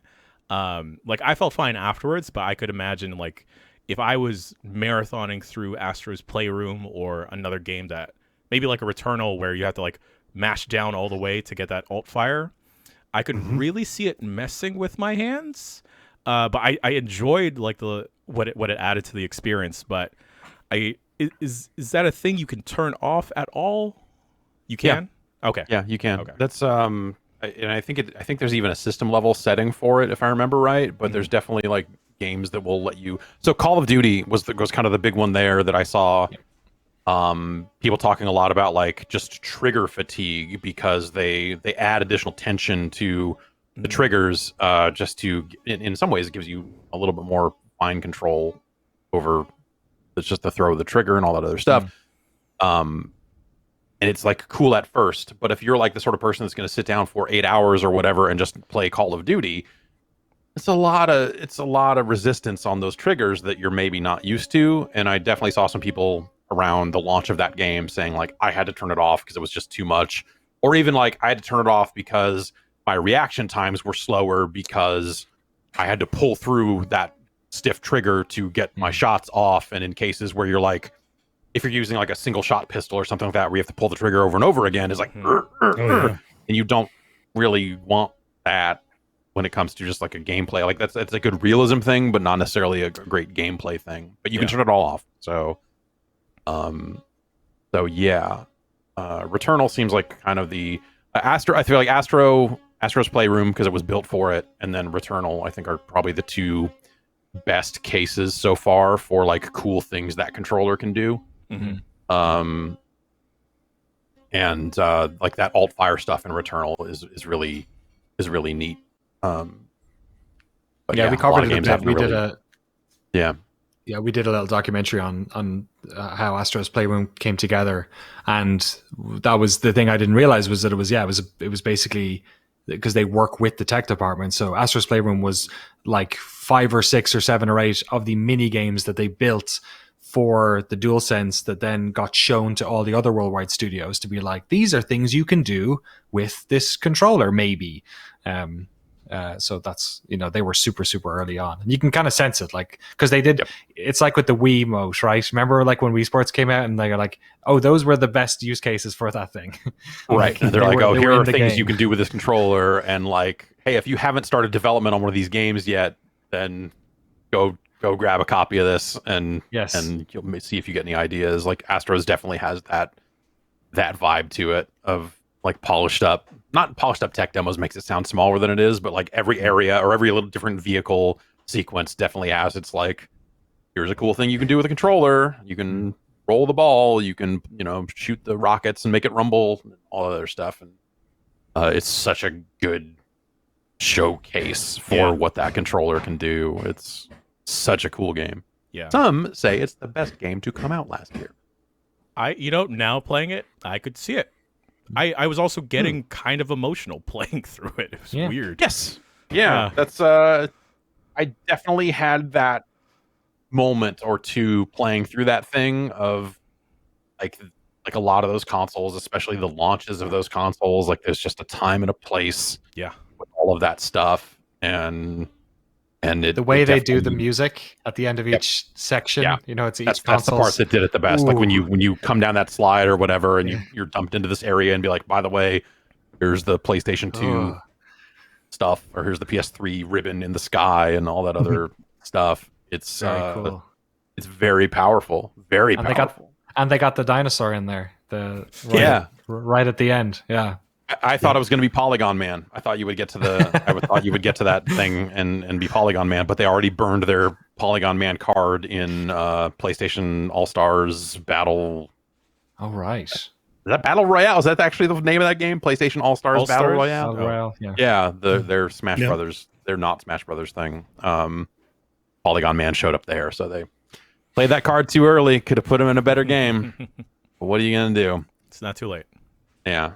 What we're going to do is we're going to go on to some news. How about that? How about that? That sounds good. How about that? Yeah. How about that? That was a lot of games. Is that the last batch of games we think before E3 maybe? No. Was that it? Seems like it. I am currently playing a thing. I think there are a couple of us that are playing different games that are not out yet. That will be out prior to E3. I'm playing a series of games right now, actually. Let's see. Hey, it seems like I guess there's gonna be a new Nintendo Switch. Are they for real this time? It's only available in Amazon Mexico, though. That's right. Yeah.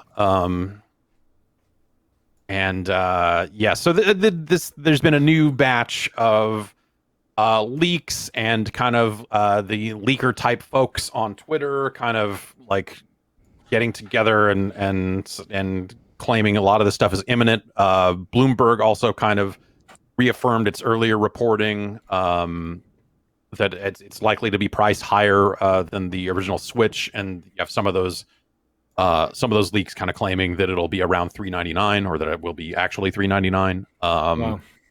And that also, it seems like the details are claiming that this is going to be announced before E3, which is June 1st. So we're kind of running out of time there. Let's go. Yeah. So I was out of town last week and kind of just like looking at Twitter and kind of catching up here and there, and saw a bunch of people saying like, it's going to be announced today. This was on Friday. People saying it's going to be announced today. This week. Oh, day's not over yet. Well, if it's not today, it's going to be and kind of backpedaling from some of that stuff. Some of those folks are now saying that it will be announced tomorrow. Okay. And I don't know if that information has changed because I haven't looked at any of that stuff since Friday. But the general idea here is that they are, looking to phase out the existing Switch and just have the new Switch, the Switch Pro, the new Nintendo Switch Pro, if you believe the Amazon Mexico page that briefly went live, according to Video Games Chronicle. They've never been wrong, ever. Yeah, not like Walmart Canada.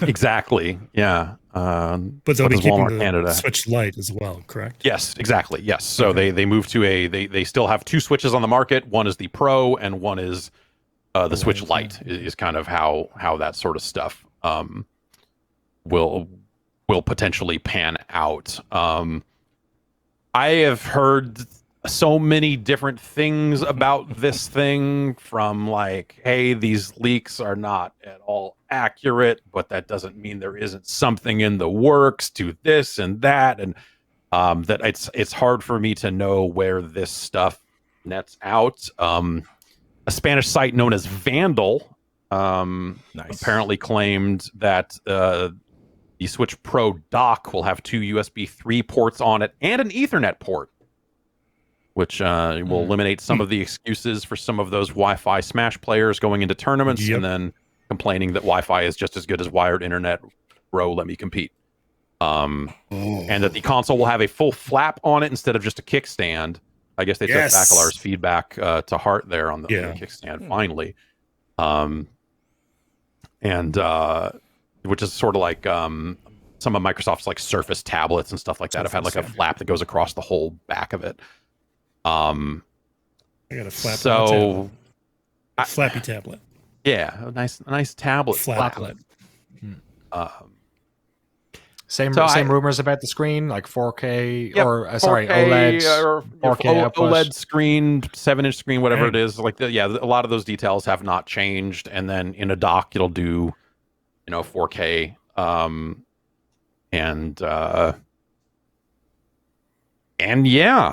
this seems like the sort of thing that you would want. You would ideally showcase a bunch of games alongside it to say, hey, here's what that power can do. And we haven't seen those games unless they've been keeping them under wraps for this kind of reveal. But yeah, exactly. Well, yeah, I mean, like also you've got a lot of Nintendo has a fair number of games on the books that they haven't talked about in a long time that you could see reemerging alongside this information about like, hey, we need the power of the new Nintendo Switch Pro to play Bayonetta 3. Yeah, to play Metroid, to play, but they won't do that, right? They won't. It'll be Nintendo's usual, they won't stick a wall. Yeah, this stuff's going to have to run on the existing Switch, right? I mean, they're not going to split that user base. They're not going to. It would not make sense for them to have games that are exclusive to the new Switch at this time. Maybe they eventually, because there were a handful of games for the new Nintendo 3DS that were only ran on that. I want to say, Minecraft. Not even a handful, just like couple. Exactly. It was like there were not many, and then they eventually, I think they patched Minecraft. Maybe I'm fucking crazy. That's how I remember going down. This is like a case where like the non-physical E3 like is a disappointment, because I feel like whenever new handhelds come out, that's what I look to, like people on the ground who have been there to be able to tell me, how does it feel? Because the screen stuff never comes across. You know what I mean? Like you never get that sense of how good the screen is, especially not OLED stuff on a video. So it's a shame that if they are showing this off, maybe they'll get units to people. I don't know. Is there any Judges Week thing going on this year? No. Nothing? Not even remotely? Well, I guess. No. Well, okay. So, not that I know of, but the thing to remember is that Judges Week is not something that is run by the ESA. It is something that is like part of like the Game Critics Association or like the Game Critic Awards, and it was something that that Keeley was basically running. Kidding. And he did not start like it before he ran it. There were other people that ran it, and it was generally a thing that existed outside of E3, but was very much part of E3. So did you get that email today about the E3 Game Award? Yeah, so I guess they're taking it in-house. So E3, so I mean, Keighley has his own thing. He has not been affiliated with E3 for a couple of years, and I don't know what the situation around that stuff is, but it seems like the outlets that have like been official E3 partners, which is like a GameSpot and like 3 other ones, that they will be participating in some kind of awards show. And I don't really know what that is. I saw what appeared to be a quote from that press release that implied that like there would be something for each publisher, which sounds ridiculous. Everybody gets something.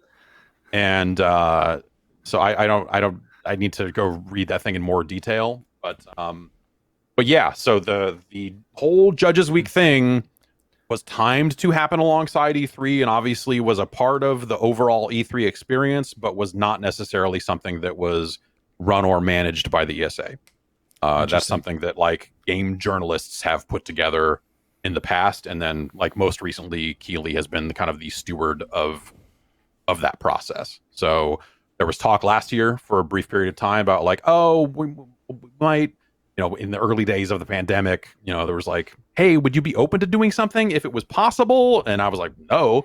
But also it's not going to be possible. Like, don't be crazy. And then it was not. So, it made sense for that to not happen. I wasn't really sure what was going to happen this year, but unless I am not on a list somewhere, which I mean, it sounds like the ESA is doing some kind of award show, and obviously like, Keighley last year very much was not a part of E3, and then this year seems to be the same thing. So I don't know where that stuff will net out long term once there's a show again and all this other stuff, who does what with who and all that. But like that's the Judges Week thing was never an official part of E3 as far as I know.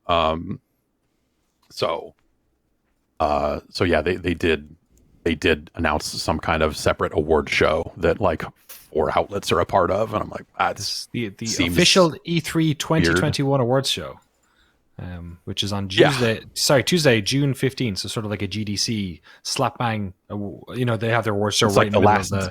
That's the last day. I guess the it show, is. You're right. So, Sorry. Yeah.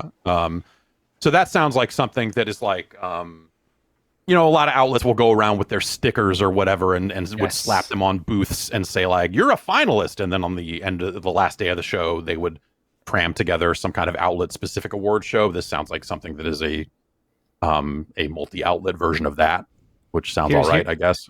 Here's an extra kicker. Quote here from Stanley Pierre-Louis, President and CEO of the ESA. The broadcast is going to be packed with exciting announcements and reveals, and celebrating innovative publishers and developers is an ideal way to close E3 2021. So I wonder if they're stepping on Game Awards toes a little bit with this as well, if they're going to do some announcements during this. Because as we all know, that's the reason people tune into awards shows. Sure, right. Games, anyway. Yeah, that would be very strange for them to hold announcements until the very end of E3. Would be really bizarre. But the whole thing's really bizarre. Maybe not good announcements. Maybe just some. Sure, yeah. But yeah, I am under the impression that there will be a handful of folks that will go to LA for some kind of thing, as part of like whatever this kind of stage show thing is. That they have a studio down there that they're doing something out of. Wild. So yeah, it's a extremely bizarre thing, but we knew that already. We're just E3 yet. Let's do it. Yeah, they've managed to out weird last year already in like a few key ways, which is fun. Yeah, so the Switch Pro stuff, I don't even know. I think that this Amazon Mexico page calling it the new Nintendo Switch Pro, if they legit call it that, A, that would be extremely Nintendo of them, and B, God, that's terrible sounding. I want them to call it the Super Switch. I want them to kind of like, I want them to lean on that part of their history instead of the 3DS, new Nintendo 3DS stuff. Does that create the understanding though that it's a different thing, right?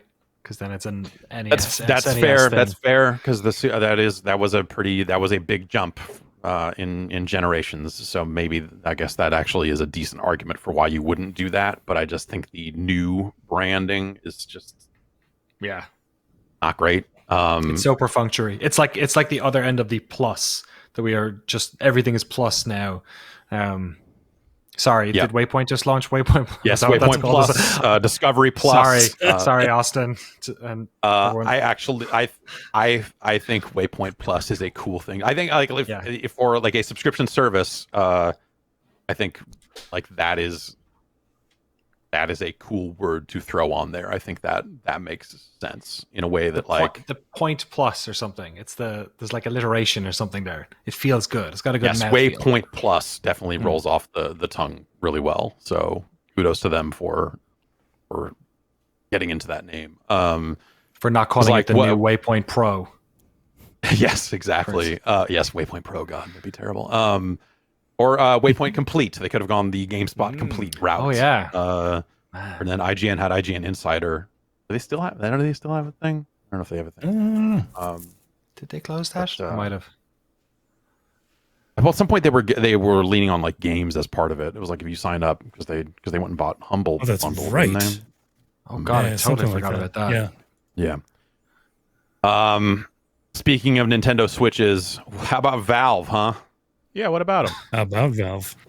Ars Technica is reporting that that Valve is working on a handheld PC that will, I guess, run like their specific flavor of Steam-friendly Linux. I believe is how that is going to work. But sources have described their product as Switch-like, and it is being referred to in some cases under the codename Neptune, but also as Steam Pal. Yeah, I like it. I like Get it. yourself a Valve Steam Pal and play some handheld PC games on it with friends. Yeah. So yeah, this is stuff that's the Neptune device or the Steam Pal stuff has shown up in code in the Steam client. According to Ars Technica, the Steam DB operator, Pavel Jundik, I'm probably pronouncing that wrong, has spotted the change and saw that stuff last September, apparently. And so this is Gabe Newell gave a quote not that long ago saying like, hey, by the end of the year, you're going to know more about what our, like basically asking like, hey, are your games ever going to come to console again? And he's like, hey, you're going to know a lot more about our console plans by the end of this year. And it's not what you think. And now this is being looped into that as like, oh, okay, you're just going to go make your own weird thing, huh? Okay. And then this is being kind of given a grain of salt in a kind of like a plans change, pal kind of way, in terms of like Valve is really good at working on things for a very long time and then going like, nah, and killing it for one reason or another. But they're saying it's an all-in-one PC with gamepad controls and a touchscreen. Okay. You would need a touchscreen, I would think. Yeah. Yeah, for kind of like some kind of semblance of mouse. Yep, pointing. Sorry, I'm making sure there's no truck in my neighborhood here. Am I crazy? I don't know who these. I get on paper, it just sounds cool, but like Alienware have done this. You know, did Razer have one as well? Like, who buys the? Like, I know a subset of people will buy them, but like, is there mass appeal for a handheld PC? Because I've never gotten it. I would think of one. Like, I'd think of buying it, perhaps. I don't know for like a AAA title, like indie stuff for sure. Right. Yeah. In a world where most of that comes to Switch. Or a lot of it does. If they can get the pricing right, though, then you could get a lot of those games, a lot more of those games, because even more of those indie games show up on Steam than they do on Switch. So I see why Valve might look at what's happening on Switch in terms of like indie games and like kind of less powerful PC games showing up on Switch and doing really well. I see why they might look at that and go like, hey, like there is a market here for this if we can get the right device at the right price point. and I mean that's always going to be key, right? So whether they can actually compete with Nintendo, I mean that's kind of the insane thing. Where like no, they probably can't. In terms of like the first party output and all that other stuff, like Valve shipping a bunch of first party. I mean, for as much as Nintendo keeps not shipping games, Valve is even worse at it. So, and the other like use case I could think of for this one would be like emerging PC players that are like teenagers that are playing Fortnite, but they also won't be able to get Fortnite because Fortnite's on the Epic Game Store. So what? Right. Well, I was gonna say there's no reason why you. I mean, if it's just a PC, there's no reason why you couldn't maybe get Fortnite on there somehow. But yeah, maybe that actually is kind of a break point. I'm very interested to see what they come up with. I think the Steam Machine stuff sounded ambitious at the time, but like in a way that just didn't really make sense. It didn't really need to happen the way that they went after it. So this seems like a more fully realized take on how they do hardware. But you're right. Is there actually like a major market for this? Like I'm not sure. But it all comes down to like how much are they going to charge for this thing? Like how powerful is it really? Does it end up being more powerful than a theoretical Switch Pro? Or is it the sort of thing where they're like, hey, it's actually less powerful, but with Steam Link, you can play games from your powerful PC on it directly as long as you're in your house. True. Like, is that the play? The idea for having that, the built-in library is cool. Like the idea that if you purchase this and then you had access to, 15 years of Steam purchases, give or take, that feels like a good value proposition. But yeah, maybe in the same way that whenever I buy like a weird little handheld thing that I put a bunch of ROMs on and play it for a week and never use it again, that kind of way. Right. And we'll see so I guess it depends on what parts they put in this thing, but this might apply to Nintendo's efforts in a way. Somewhere in that press release about the new NVIDIA cards was something about how they are working with Steam to bring DLSS to Linux for use in Proton. Oh, cool. So this would be a case where if they had NVIDIA hardware in this handheld where you could see them employing DLSS to get games running better there than they might otherwise and taking advantage of that stuff as well. So a lot of weird convergence around a lot of stuff that we'll see if any of it comes together. But it seems like it feels like there's an opportunity out there, I guess. That's my feeling. Yeah, totally. Could be neat. Someone wants it. Someone wants it. I want it. Just final point. Also, now when I think about Valve's hardware initiatives, the last thing they made was a VR headset, and I do live in that world, but also perhaps there's actually a bigger market for something like this than there is for VR going forward as well. So, yeah. And the Valve Index is a really nice device. So, I mean, clearly they're capable of making or partnering with people who make like really quality hardware. But price is everything when it comes to something like this, depending on how big they want it to be. Uncharted 4. You've heard of it? People like it. Played it. Yeah. It's coming to the personal computer. Whoa. A Sony game on a play. Oh, wait, no. I know. Yeah. So this comes out of an investor presentation. And it's basically, I think the parts of this it sounds like Sony is really happy with the money they have made from games like Days Gone and Horizon, that they have earned their money back for those ports, and so they are going to keep going. Cool. And it's a part of a larger, like if you listen to the full Sony strategy, it sounds a lot like, hey, we're going to find better ways to leverage our IP on mobile phones, and find ways to get this stuff out there to more people in more places. And PC is certainly a part of that. So the Uncharted 4 logo showed up on a slide as part of a deck, as part of an investor presentation. They haven't really gone into too much detail beyond that. But it seems like after Days Gone, maybe that is the next thing up.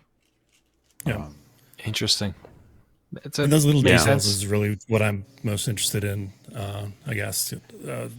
What kind of changes they're going to make, or enhancements, I guess. That'd be really nice to get me to buy it again. Right. And at that point, I wonder if they end up doing a PlayStation 5 version of that game as well, if they're technically like, oh well, we've got to do work for modern PCs, and so along the way maybe we get into a PS5 version of Uncharted 4 as well. I wonder. Yeah. What's next at that stage? People keep saying Bloodborne. Yeah. Let's do it. Bloodborne stuff won't go away. Yeah, it's like it's hard to know how much of that is just like fan desire. And I feel like a year ago, that stuff was sounding like it was a definite, it was absolutely happening and all this other stuff, but it's been a long time since then, so I don't... Did the original really Demon's Souls ever come out on PC? No. That was only PS3 as well, was it? Right. So the remake then? Like it's potentially. Yeah. I think if they don't do Bloodborne, then maybe they do Demon's Souls. I could see that. I would much rather have Bloodborne. Right. Just thinking, because Demon's Souls would have been in development. Like Demon's Souls remake would have been in development while they had already put out some PC stuff. So maybe maybe there's less work. I don't know. Who knows? I mean, if you look at the internals of a PlayStation 5 and a modern PC, I mean, it's not like it's not like a free port or anything like that. But I feel like enough of that work would apply, where you could leverage that stuff for PC. We will see. It's been really interesting seeing Sony stuff get outside the PlayStation platform. I mean, between MLB on Xbox and like their like timid but increasing forays onto PC, like it seems like they're just getting out there with some of the stuff, and that's been neat to see for sure. Speaking of PlayStation, Borderlands 3. You heard of this? Yeah. Is that coming to PC? You heard of this? You heard of this Borderlands 3? They're putting that on PC. They are adding crossplay to Borderlands 3. Oh. And let me just read this tweet from one Randall Pitchford to you here now. Oh, he's on Twitter now? Cool.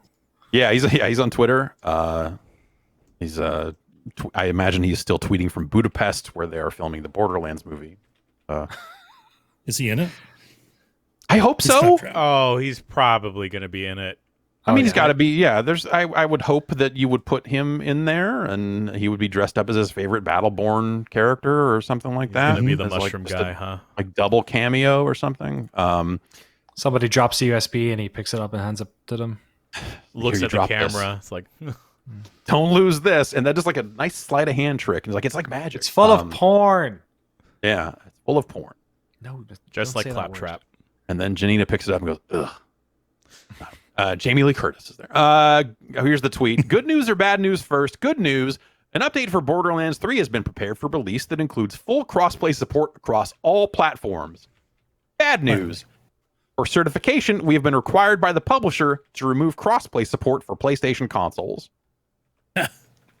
So he is putting some of the blame on 2K there, who is the publisher of the game. Interesting. And saying that 2K required them to not turn on crossplay for... And I actually don't know if this is rolled out to other platforms yet, but that 2K has said don't put it on PlayStation. So that means, I guess, Polygon did some quick math here and says that means... Stadia, Xbox, PC, and Mac are the other platforms where Borderlands 3 is available. Huh. I didn't know it was on Mac. Yeah, Mac crossplay, right? There have been no comments from anyone on this, but this sure seems like something that would be related to the Sony crossplay document that came out of that Epic Apple trial, where Sony likes to get paid if you want to do crossplay. That's the most frustrating thing about the quote, is that immediately you want to know more. Like, we're having to read between the lines here to see exactly, because like also maybe they're like, it does sound like he's throwing the publisher under the bus, but also maybe he didn't mean, because it's Twitter. Maybe he's just saying the publisher told us not. Maybe he's trying to throw Sony under the bus. Maybe he's trying to get out ahead because he knows people are going to be disappointed and they didn't want to pay the money. It's just so hard to. I think it's very easy to infer from this, at least, because of how recent that Sony crossplay information is, which for people who aren't caught up on that, as part of the documents that kind of leaked out of that Epic trial versus Apple. There was a document there detailing the payment process for you to do crossplay on PlayStation consoles. You basically have to agree to cut Sony in on some of your microtransaction sales if gameplay on PlayStation platforms is above a certain percentage, and then the it's a complicated math formula, but basically like Sony gets its money no matter where people play, or no matter where people buy stuff if they are primarily playing on PlayStation. Which as PlayStation 4 was a dominant platform, that was more likely than not to be the case. This generation, I think the jury is still out, but to be selling quite well with the PS5 if you can find one. So to me, I read this as this is a publisher, or this is Randy, and maybe not 2K, because 2K probably is not in a boat rocking mode these days. This strikes me as like an opportune time to apply additional pressure to Sony or that kind of fucked up crossplay policy. Which has been like the common beat, right? Is every once in a while somebody jabs Sony for being so, particular about this, or being, they're the problem child basically, and everyone else is like willing to come to the table over it, except this, because Sony was originally a hard no, and then they cooked up this payment plan, and then they were like a yes, but and so it's and we haven't heard anything, and that's old. That document is not new, so maybe things have changed since then. We don't actually know what the current policy is, but it seems at least a little safe to assume that something like that is still in place. And this, you look at this information, like there are only a few reasons why you would not do crossplay on PlayStation, but do it everywhere else, and that is probably one of them. Yeah. Shame. So just sucks for Borderlands fans in the end, Exactly. Yeah. Definitely. Yeah. And that sucks. And I wonder if we see more, I was going to say subtle pressure, but to me, this doesn't read like subtle pressure, but I guess maybe I'm kind of leaping to some conclusions based on a tweet that doesn't necessarily connect those dots. But that seems like the only explanation, but he tweeted it because otherwise he would say, hey, it's going to be back later. If it was like a cert problem of like, oh, we messed up the PlayStation implementation in some weird way and we'll fix it, blah blah blah, like this would be a different tweet than it is. So we'll see. We'll see. This, to me, this reads like pressure. All right.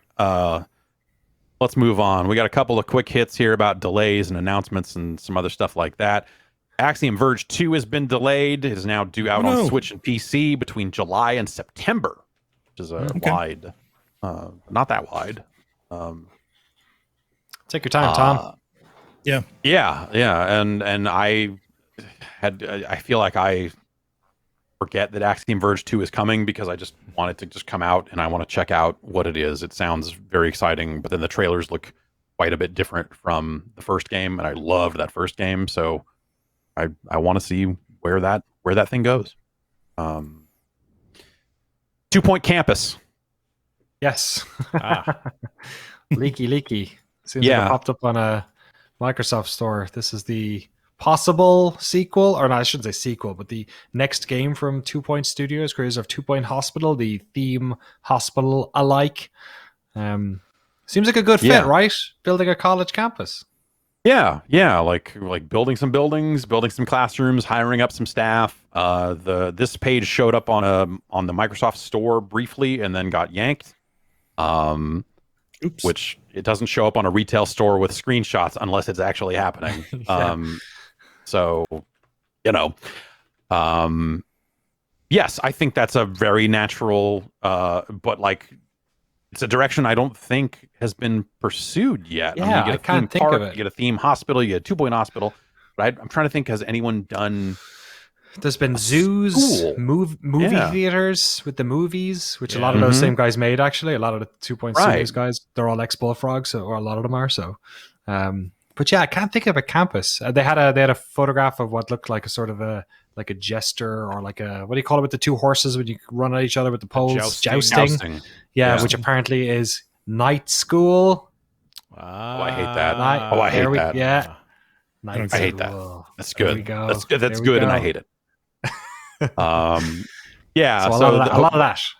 Yeah, this probably is getting announced real soon, right? I mean, again, you're not putting something up on the Microsoft Store unless you're ready to announce it and start taking pre-orders. So this seems like a genuine leak of actual in development game. Cool. Yeah. Sonic the Hedgehog. Very also cool. Hell yeah. Right? Missed you last week. Yeah, I missed the Sonic event. Don't worry. We tried to get Sega on the phone, tell him like, "Hey, wait a week. We got to wait for Jeff." Jeff's not here.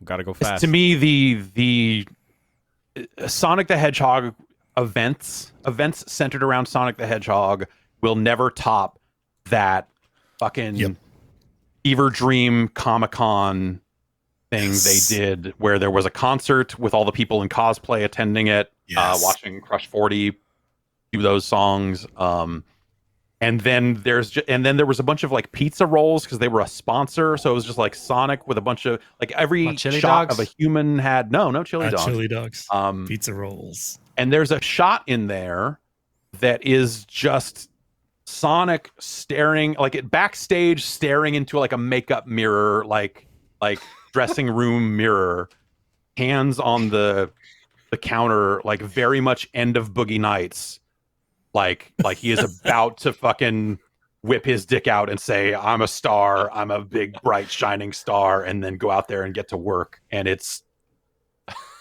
fucking incredible. And so that shot, Sonic the Hedgehog will never be better than that shot. And the games, anything like past, present, future of Sonic the Hedgehog, I don't care. That's it. Wrap it up. Boogie Nights Sonic is. I'm just shocked you know who Crush 40 are, because none of us on the stream knew. Oh, what the chat fuck? Was not happy. Yeah. Come on. Yeah. How do you not know? I've got a Spotify playlist you should listen to. It's got every single remix of Escape from the City that I could find on Spotify, and there are a lot of them, and they are all bad. So was that them? Is that what the connection is? They did that one song from Sonic Adventure? Well, technically, Crush 40 is really just the two people, and there was another singer, like a Ted Poley came in and did the singing and all. So it wasn't even them, is what you're saying?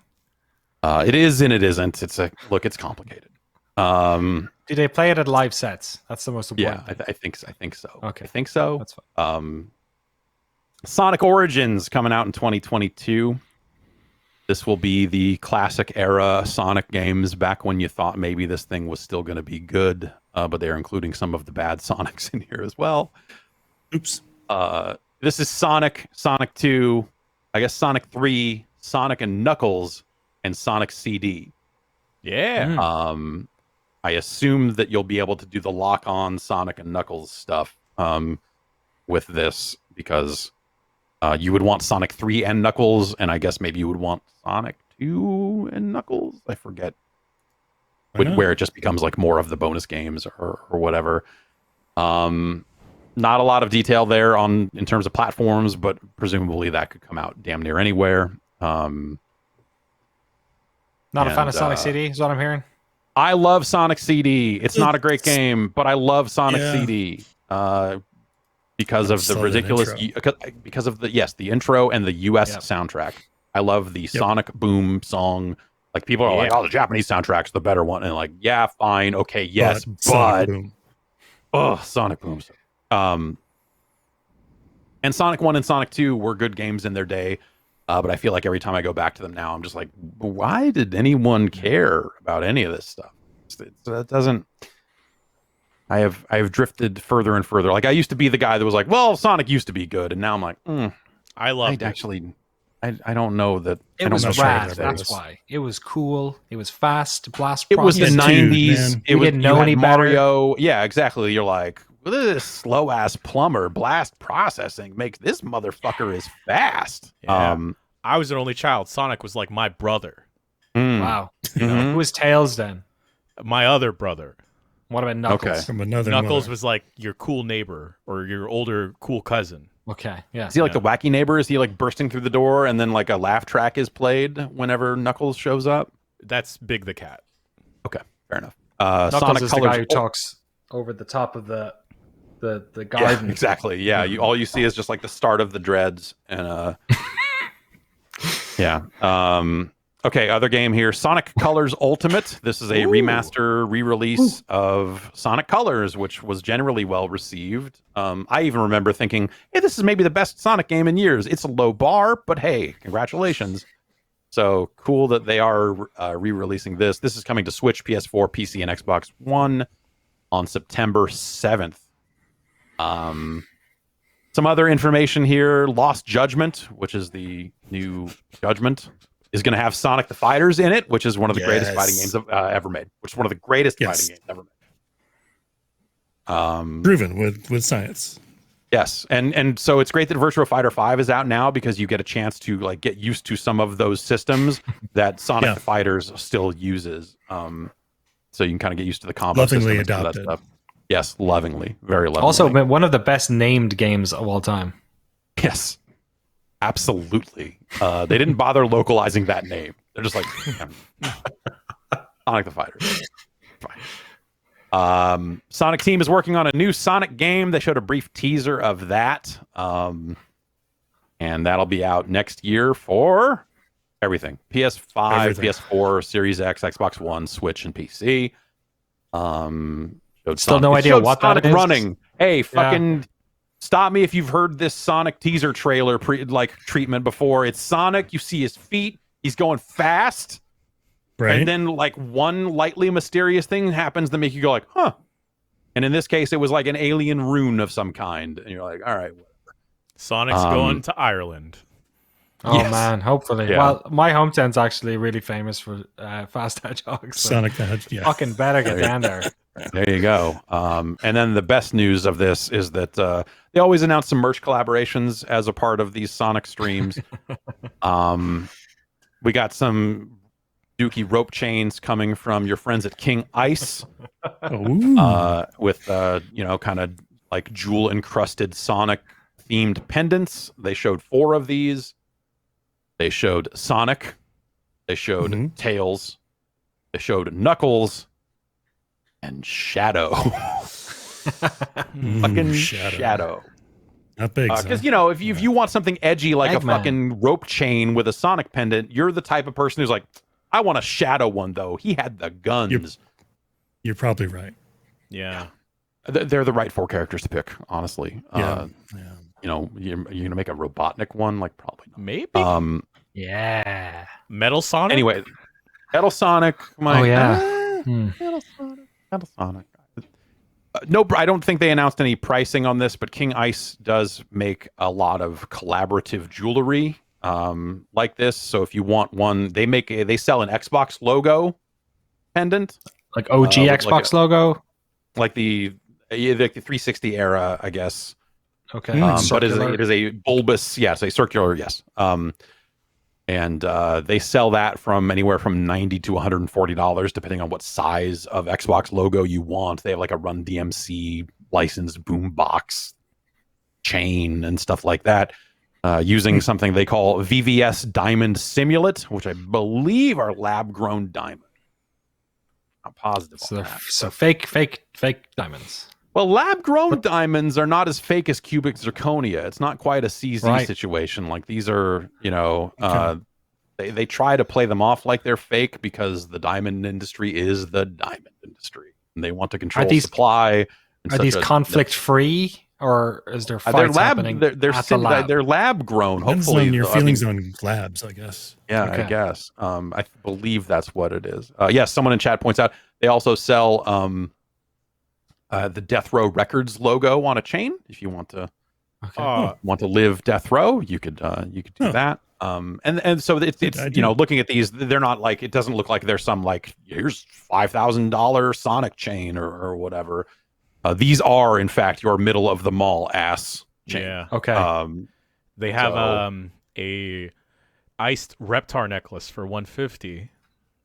which not bad. Wow. Huh. You saw grills too. There's no grills with the Xbox logo though, unfortunately.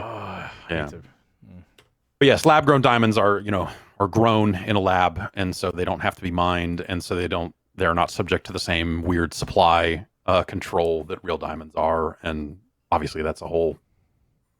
We are probably not the people to spend hours talking about the diamond industry and how fucking insane it is. Anyway, this last week, the other big demo was Horizon Forbidden West. I did not see this, but I did see that they put out 14 minutes of footage 6 months after the events of the first game. They showed a little bit of San Francisco and some of that stuff. Y'all watched it. What do you think? Yeah, it looked neat, right? Yeah, it looked really good. As someone that, was kind of middle of the road with Horizon, kind of really interested in this. Mm-hmm. Aloy now has a super, I guess. Yeah, sure. She's an alt. She's got an alt. Yeah. Great. It's a couple more mechanics. Did a little hook chain thing. She can ping the area as well for things to climb. It's not just that there's convenient yellow ropes tied absolutely everywhere where she can climb. Because there wasn't all that much climbing actually in Horizon outside of like designated sort of interior levels. Like you weren't like Breath of the Wilding up mountains or anything like that. And I think you're going to be doing a bit more of this. A couple more weapons. Looked like there was a bit more customization with the weapons or add-ons and stuff over the sort of simple modding system in the first game. And it looked really good too. You like the underwater stuff, didn't you? Jason was commenting on the current system that they sort of showed off underwater. Yeah, that was really, really interesting. Yeah, like there were certain areas where you could actually see the current was moving a lot faster than the rest of the water. Visually, it's wow. It's definitely one of the best looking. Like even just viewing the stream, you could tell just like the graphical fidelity of this and how dense and lush the world was. It's a looker. The stuff I saw looked great, like characters and stuff and faces and all that stuff just looked really, really nice. So it's pretty awesome to see that thing coming along. It's just I just want no date. Okay, yeah. They said this year though, didn't they?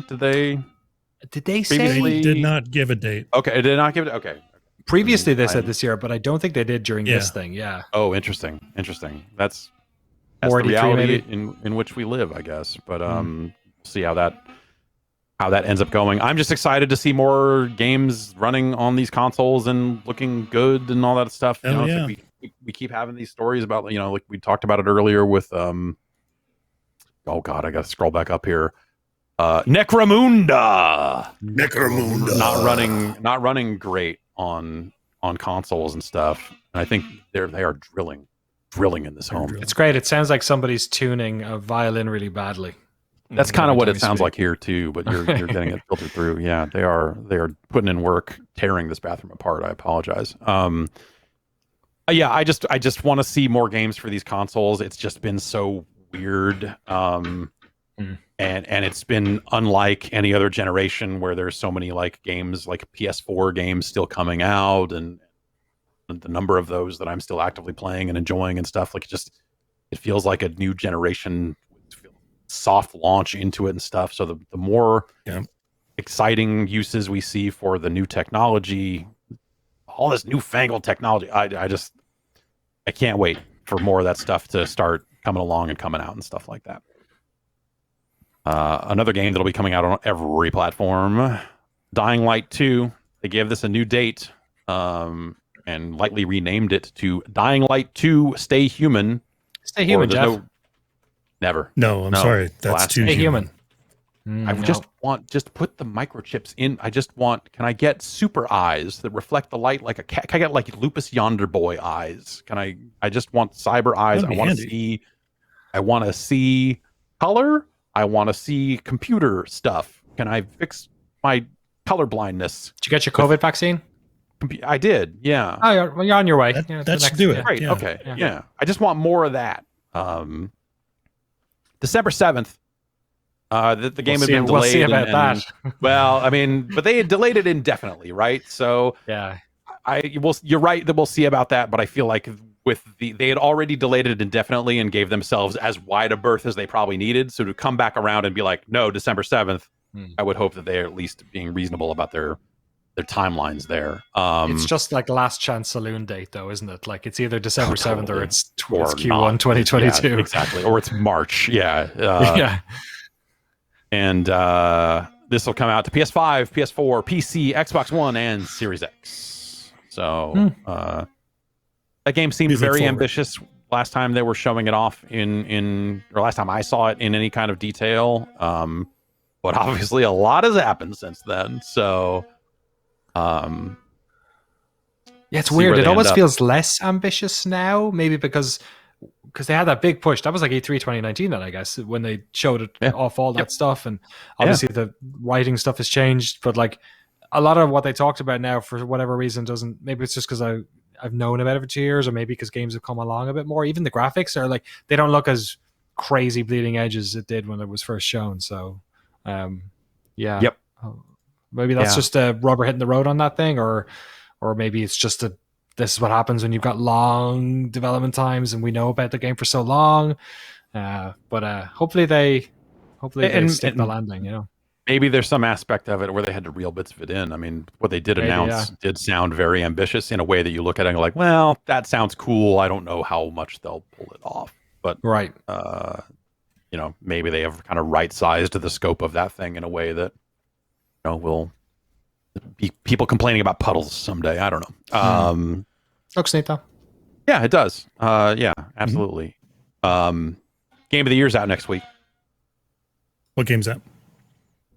Phantasy Star Online 2 New Genesis. Whoa. Oh, that one. This was not in the notes. I added this. Flying off script again.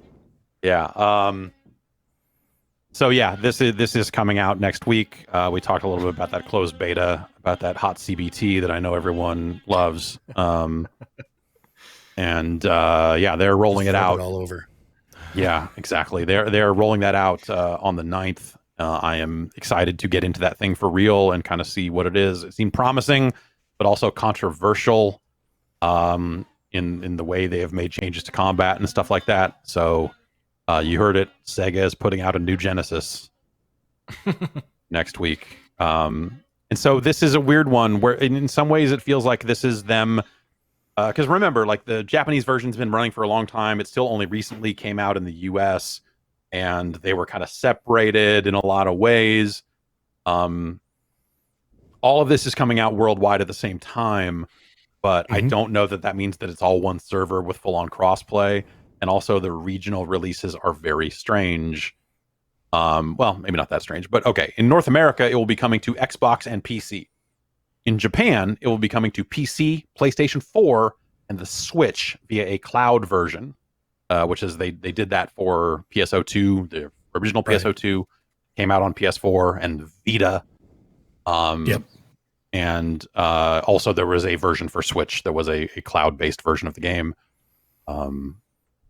And so I don't know if that means that we're going to have one worldwide login server or anything like that. I don't think I imagine they're keeping the separation there because characters will transfer in from the old games, so maybe they have to keep it separated, as they say. We will see, but that's out next week. I am looking forward to playing more of it. Big month for Sega, huh? Like it's their big anniversary year and stuff, and here they are with like announcing a bunch of Sonic games and then putting out a new old Virtua Fighter, and Sonic the Fighters is coming. And then PSO2, and like I am into all. Well, I was about to say I was into all of it, but the Sonic. Jeff, you missed probably the best announcement of the whole Sonic thing, which was the Sonic mascot in the official Olympics game. Did you see any of that? In a suit. It's a guy in a suit. No, that's real Sonic, guys. It's real good. It's just a dude in a Sonic suit, like doing the shot put and doing hurdles and running really fast. It's a good time. And the karate. Yes, not to be confused with the Sonic Olympics game. This is the official, where that's actual Sonic. This is just a pretend Sonic at the pretend Olympics.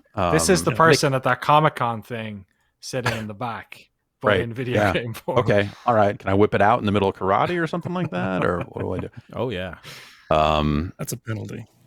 It's javelin, I think. Yeah. All right. Okay.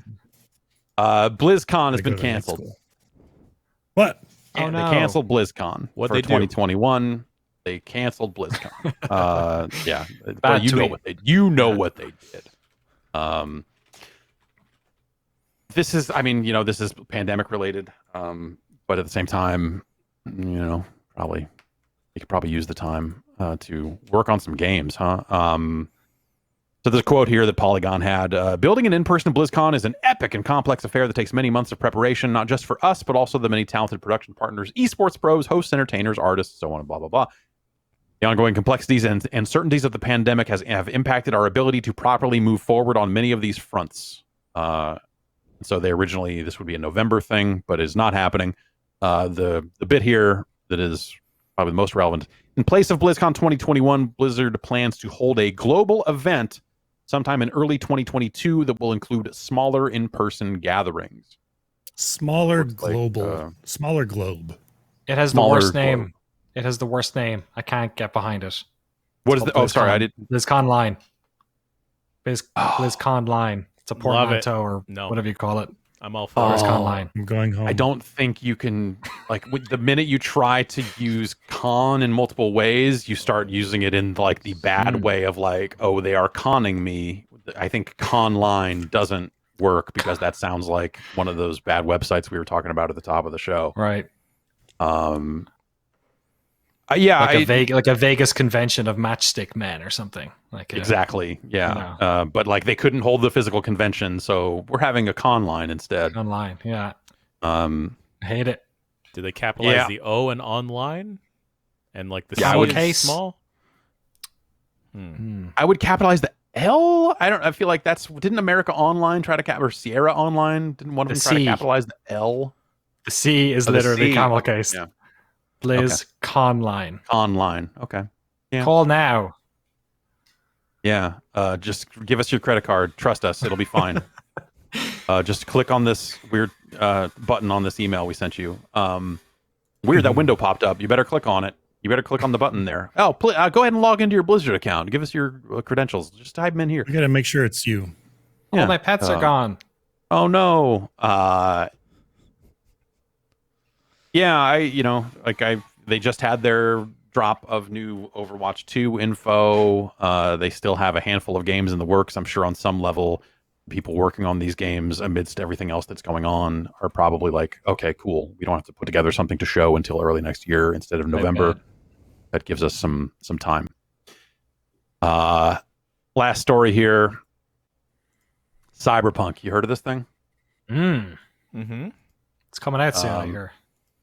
Yeah, I check PSN every day looking for it, and it's not there. So I assume it's just not out yet. Handful of different parts of this here, where Video Games Chronicle is covered. Basically, they had a shareholder meeting, and so there's a few different tidbits that came out of that, where they have said that they are basically waiting on, it is Sony's decision as to when that game comes back to PSN. And they've been out there saying we still have a friendly relationship with Sony and we're working on this, but ultimately, the quote is we are still in discussions, and with every patch the game gets better and there is a visible progress. But as we said, the decision is an exclusive decision of Sony, so we're waiting for the information about the fact that they took the decision to bring back this game. Until then, I am not able to tell you anything more.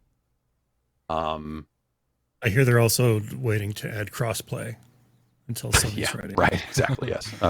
They were planning, at one point they were/are planning multiplayer for that thing in some I think that has capacity, been has that been shelved? Was that the previous? I know it was something that they put it off because they have a game to fix, and also I don't know, and I was under the impression that they would get back to it, but they still have DLC content and a lot of other stuff that they will work on at some point. They still have hundreds of people working on that game in different capacities. They put out a chart of how often the game has crashed, and it's a line going down with marks on every time a new patch comes out, it kind of shoots up a little bit, but then there's a little bit more, and also according to Reuters, the company is starting to miss its sales targets. let's see here. The bit out of that is CD Projekt reported on Monday that its profit fell by more than half in the first quarter from a year earlier as its flagship game was kept off of Sony's PlayStation Store, which a company official said will continue to impact results. Battered by Cyberpunk's launch, CD Projekt plans to start parallel high-budget developments from 2022, as well as look for merger and acquisition opportunities. Which they're not specific about that, but like I am wondering, because I first read that as like, oh, they'll go out and acquire some people so they can put out some more games. And I was like, oh wait, are they looking to sell? Based on how this has gone for them. If you were because like a decent amount of that company is still owned by those founder guys, right? So like, if you're in their situation, having gone through all this, would you be considering maybe having your golden paycheck and get out? Like, yeah, absolutely, right? Yes. To go through this for this many years and then get to this point and have it all go as sideways as it went, I would be like, all right, man, this is fun, but I have had enough. And there's a lot of money out there for the taking when it comes to selling a studio. Like, we are in very much a phase of this industry right now where consolidation and these types of mergers are just happening all over the place. We're going to see more and more of it over the course of this year. And I could see someone looking to pick up CD Projekt Red. I mean, you end up with GOG along the way, which might be a little weird, but maybe they split them up. Maybe they just split them up. It'll be interesting to see what they do with the Cyberpunk stuff. It feels like the smart play on this might be waiting until they get that patch, the upgraded version for the new consoles, and have it all kind of have their one big beat then. Because the last thing they want is to have another disappointing large beat during this whole thing. Totally. But they did balloon as well. So like, it's going to be tricky to start the whole two project thing makes complete sense because you can't have that many people working pre-prod on one project. You know what I mean? Like, it just wouldn't, it's not scalable that way. People get introduced at different points. So that would also, make sense as well, I suppose. They're that big now. They're not a one game. I mean, they had their Gwent team for a long time, but that's maybe a smaller team, but like, they probably need to they probably need a team that is at least in the ideation process on a new Witcher, like that's probably, even if that wasn't the plan beforehand, I'd imagine on the back of, how poorly Cyberpunk is selling, like how short that tail has proved to be, that they probably are like, okay, we need to like get onto the next thing ASAP because we've got to fix this. And for goodwill, you guys, as well. Yeah, goodwill. You guys stay behind and fix Cyberpunk. We have to get going on the next thing so we can get out and try to put all this behind us. Imagine them doing like a remastered version of that first one. I think we talked about it maybe on one of the streams last week, but even that would be, because those early Witcher games, like way more people played Witcher 3 than played Witcher 2 or 1. And I mean, 2 had its day, especially when the console version came out. But that first game, like, God, how many people? It's probably like less than 2% of people who play Witcher 3 touched Witcher 1. Yeah, you're right. They've got an engine and they've got content. Like, if they could, strap a rocket to the Witcher 3 tech to get it a little more ready for current consoles, and then put that Witcher 1 content into it, and so on and so forth. That's certainly a lot of work, but I bet that would do quite well for them. And there's more. I mean, is there more of that series coming? Like, is that the Netflix show was well received, right? Oh yeah, that's not them though, right? Because that's that's right. That's the books. Yeah, right. Never mind. Okay. I think they said that Geralt's story is basically wrapped at this stage. Yeah. Okay. But they could even do a greatest hits of 3, because I think Blood and Wine had an anniversary a few days ago. I saw some of the devs tweeting about that. A lot of people didn't play Blood and Wine, and it's like absolutely terrific. And Heart and Stone, was that what it was called? The first DLC, whatever that was. Sounds right. I bet you could repackage that. People would have a great excuse to go back and play some of that stuff. So it's not like they have to go back and start from scratch on 2 projects, I think. Totally, yeah. They could definitely do a Witcher trilogy or start to re-release those first 3 Witcher games if they wanted to like some kind of jump start on a new project that wasn't just starting from scratch. But you say, like, as much as they wrapped up that story, I mean, Halo 3 was all about finishing the fight, and then you saw how Halo 4 went. So lots more fighting. They can. There's like a Geralt like break glass in case of emergency. Like, get the Witcher back out. We gotta get him back out there. Get him 2 swords.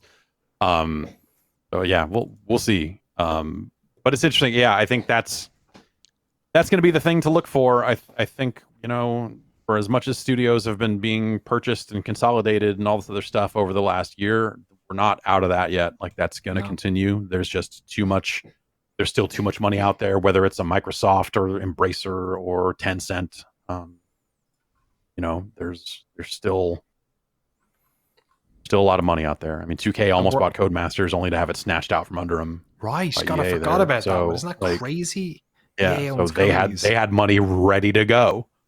So maybe they're out there going like, God, we'll get the next one. God damn it! Like, it's very interesting times on that front. And that's going to do it for news. So why don't we take one more break here? We'll come back. We'll get into some emails. How's that sound? Ooh, let's do it. Very good. All right.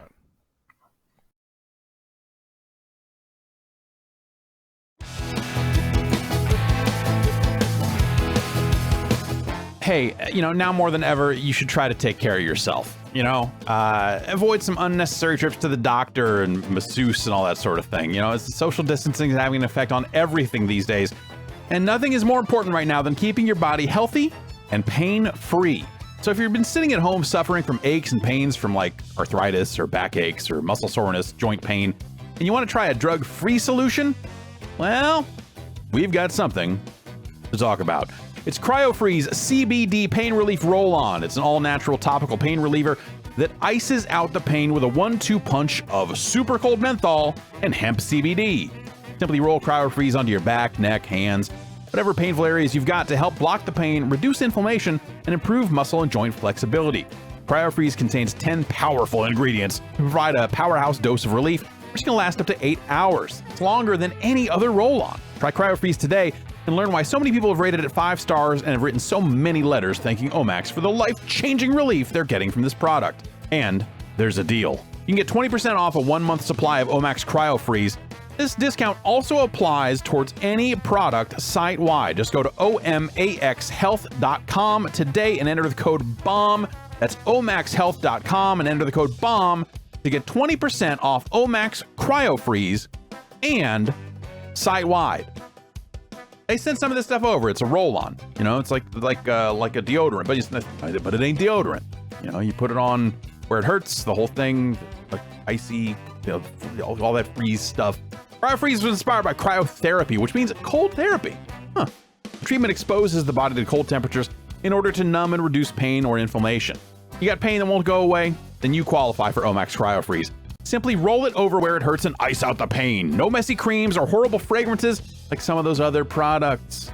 CryoFreeze works within 5 minutes of application, improving physical training, recovery, and performance. So go to omaxhealth.com and enter code BOMB to get 20% off CryoFreeze and site-wide. That's omaxhealth.com and enter code BOMB to get 20% off and site-wide.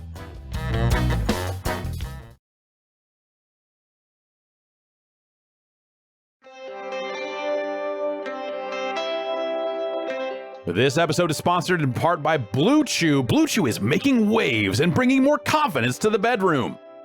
Blue Chew is a unique online service that delivers the same active ingredients as Viagra and Cialis, but in a chewable form and at a fraction of the cost.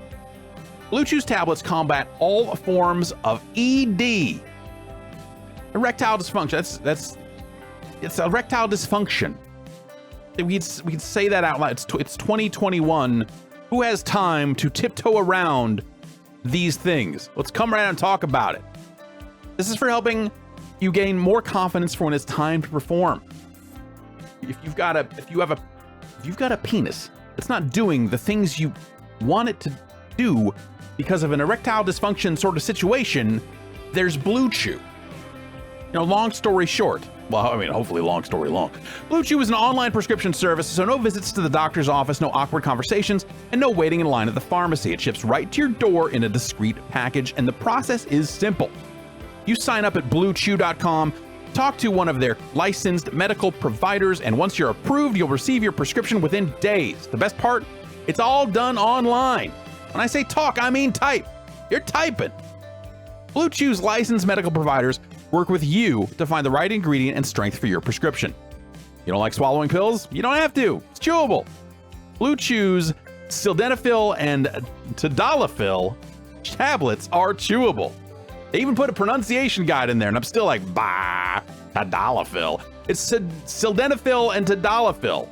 Everyone knows these things. Blue Chew's tablets are made in the USA. They prepare and ship direct, so it's cheaper than a pharmacy.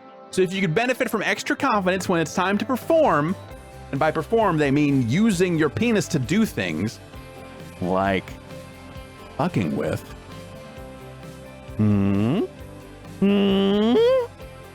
Visit BlueChew.com for more details and important safety information. And here's a special deal. You can try Blue Chew for free when you use the promo code BOMBCAST at checkout. Just pay $5 in shipping. That's BlueChew.com, promo code BOMBCAST to receive your first month free. And thanks to Blue Chew for sponsoring the podcast.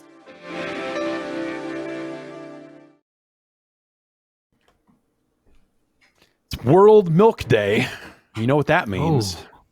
Squeeze those others. Yeah. Moo moo milk. Time to make it happen. Did you say Google milk?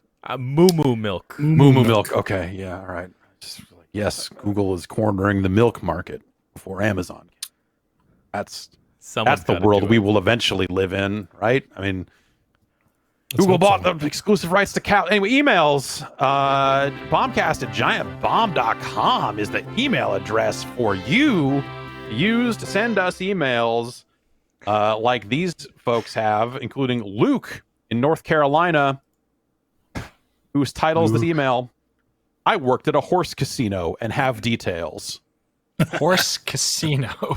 I mean, that sounds like a casino for horses, and I assure you that is not the case. It is not nearly that cool. Damn it. It's hard. Hey, Bombcast. Yeah. I just want to, set you up for. Just out of college, I worked at a slot casino and horse betting track in upstate New York, both as a bartender and as part of the race production crew, running camera for the video feed, broadcast of our races to other partnered tracks. Ooh. All the horse track talk last week reminded me of the job, so I figured I'd share my experience. I'm very fascinated by this.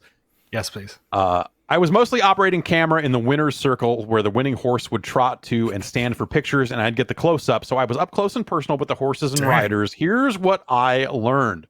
1, horses are very big and do not smell great. Post-race horses are shiny with sweat and covered in flies, and being right next to them was not great on those muggy summer days.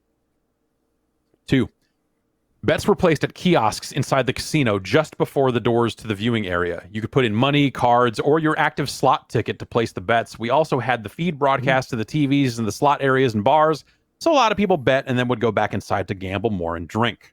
Makes sense? Our track was a harness track. Yuck. I just, as an aside, whenever the harness racing would come on TV, I would watch something else because what's harness racing? It's like you're almost like in a chariot behind the horse instead of riding on the horse. Yes. Oh, sure. Okay. Our track was a harness track where the riders are in these weird little 2-wheeled carts behind the horse rather than riding on their back. It looked silly and led to some gnarly crashes where they go flying and get all tangled. Thankfully, didn't see anyone get super hurt, but it looks brutal. That's true. The one nice thing about harness racing is you see some of these fuckers. Some of the crashes. Like Ben-Hur, just like... Yeah, like the NASCAR of horse racing. Right. It was a weird job, but it paid decently at the time, and telling people I used to work at a horse casino has always been a fun thing to say. And also, one time, Joey Chestnut was there to do an eating competition between races, which was maybe the weirdest thing that happened at that gig. Oh, man. The Glizzy Gladiator himself. That's right. King of the Glizzy. Fantastic. Let's move on. Sounds like a good time. It does. Yeah, it does. Fun sound working at places that is like a place that someone is going to have fun, even if ultimately it's maybe bad for society. Yeah, still, it's like working at a bar. It's like it's fun to work at a bar because you got people literally work as a bartender. Yeah. And you get to see like some scary shit along the way, I'm sure. Here's a good question from Todd. Todd Howard? Yeah. He's writing in to... Todd from Maryland. Okay, this is not from Todd Howard. Okay. But I'm going to read this email and imagine if it was, because that'd be really funny. Okay. In your experience, how many game developers believe they have made a really great game that is just misunderstood versus those who realize the deficits in their product? Wow, do the really, devs always know when things haven't worked out, or is it still sometimes a genuine surprise? The response to Biomutant has me thinking of this lately. Again, not from Todd Howard, but that would be very funny. I think a lot of them know, but I think some of the higher ups are like in too deep, like especially if it's their vision. They're a little partial about it, and probably think that it came out in their vision. But I think that's typically correct. I think the people that are touching the game, that are in the trenches and getting it, they are often the most aware of a game's problems, deficiencies, bugs that are shipping with it, all that sort of stuff. I think a lot of people at that level are extremely realistic about the game they've made, but you do get to a point where you've got like maybe director level, like a creative director or higher ups on a project that maybe aren't necessarily touching every part of a game, that are like, this is my vision, your review has crapped all over my vision, how dare you. I literally had someone in this role say, you are taking food off my family's table with your review of my game. Fun. Which is one of the weirdest ones I've ever received. But yeah, I think in my experience, Danny, you get around a lot of developers. They seem like they know, right? Yeah, it depends. When it comes to like from a purely technical, like stability or bugs or features, whether or not they work or not, I feel like people, you get this sense sometimes, because I've been embedded in a couple of studios during this period, like some of which are on NoClip and some of them are perhaps will be in the future or whatever, but like there's a feeling of like sort of sometimes it's cautious optimism and sometimes it's like the inverse of that, where you're like, oh no, this is going to be bad, but hope maybe it won't be.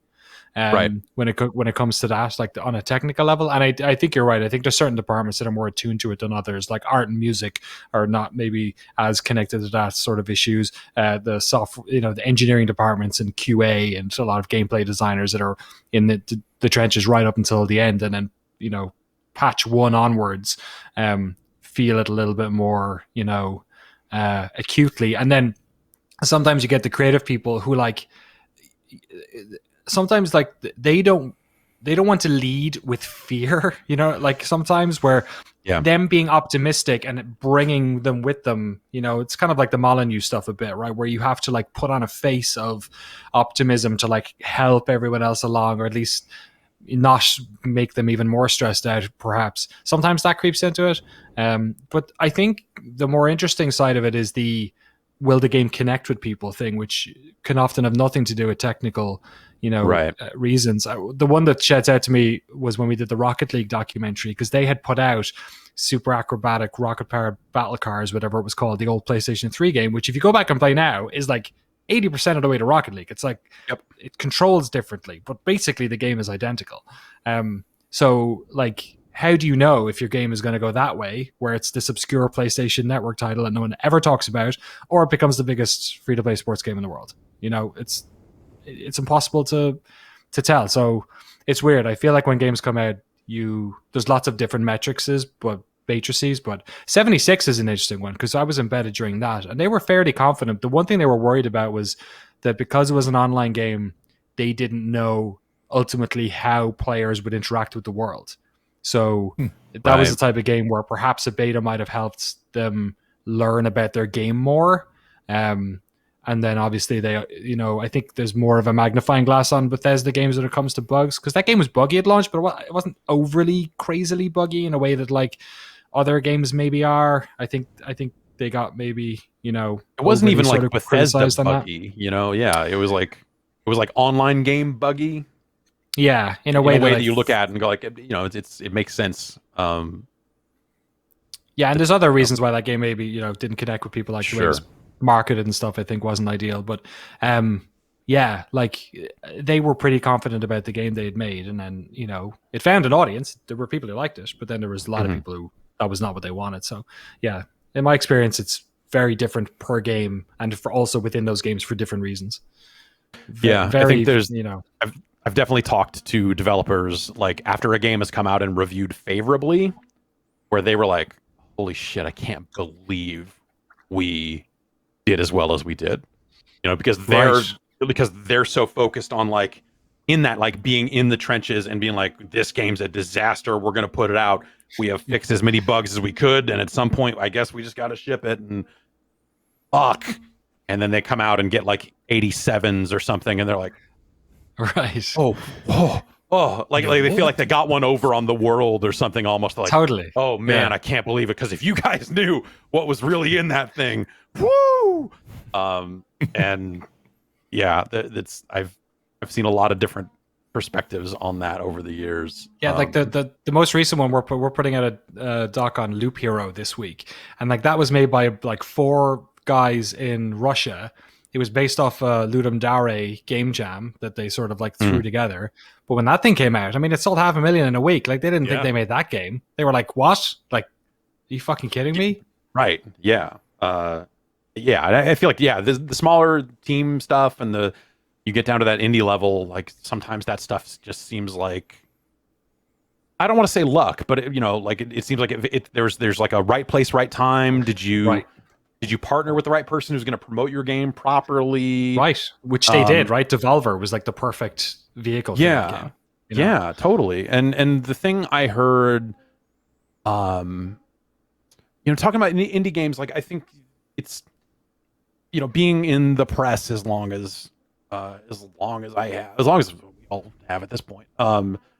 Like you tend to think that there's like an exposure piece of like, oh, well, we want to go out there and find games that no one is talking about and shine a bright light on them and all this other stuff. And hearing about it from the other side in terms of like, does that coverage relate to sales? Generally, I have found talking to people in that scene, like, no, like it's not necessarily a needle mover on that front, which was interesting. So it's like the different ways of like, how does a smaller game get discovered? And that's why you see everyone out there talking about like, please wishlist this game on Steam, because we think that has a lot to do with Steam placement and all those algorithms. Like it's just developers playing the same algorithm game that everyone on TikTok is with TikTok, or that we do with YouTube here and there and all that sort of stuff. And it's a disaster.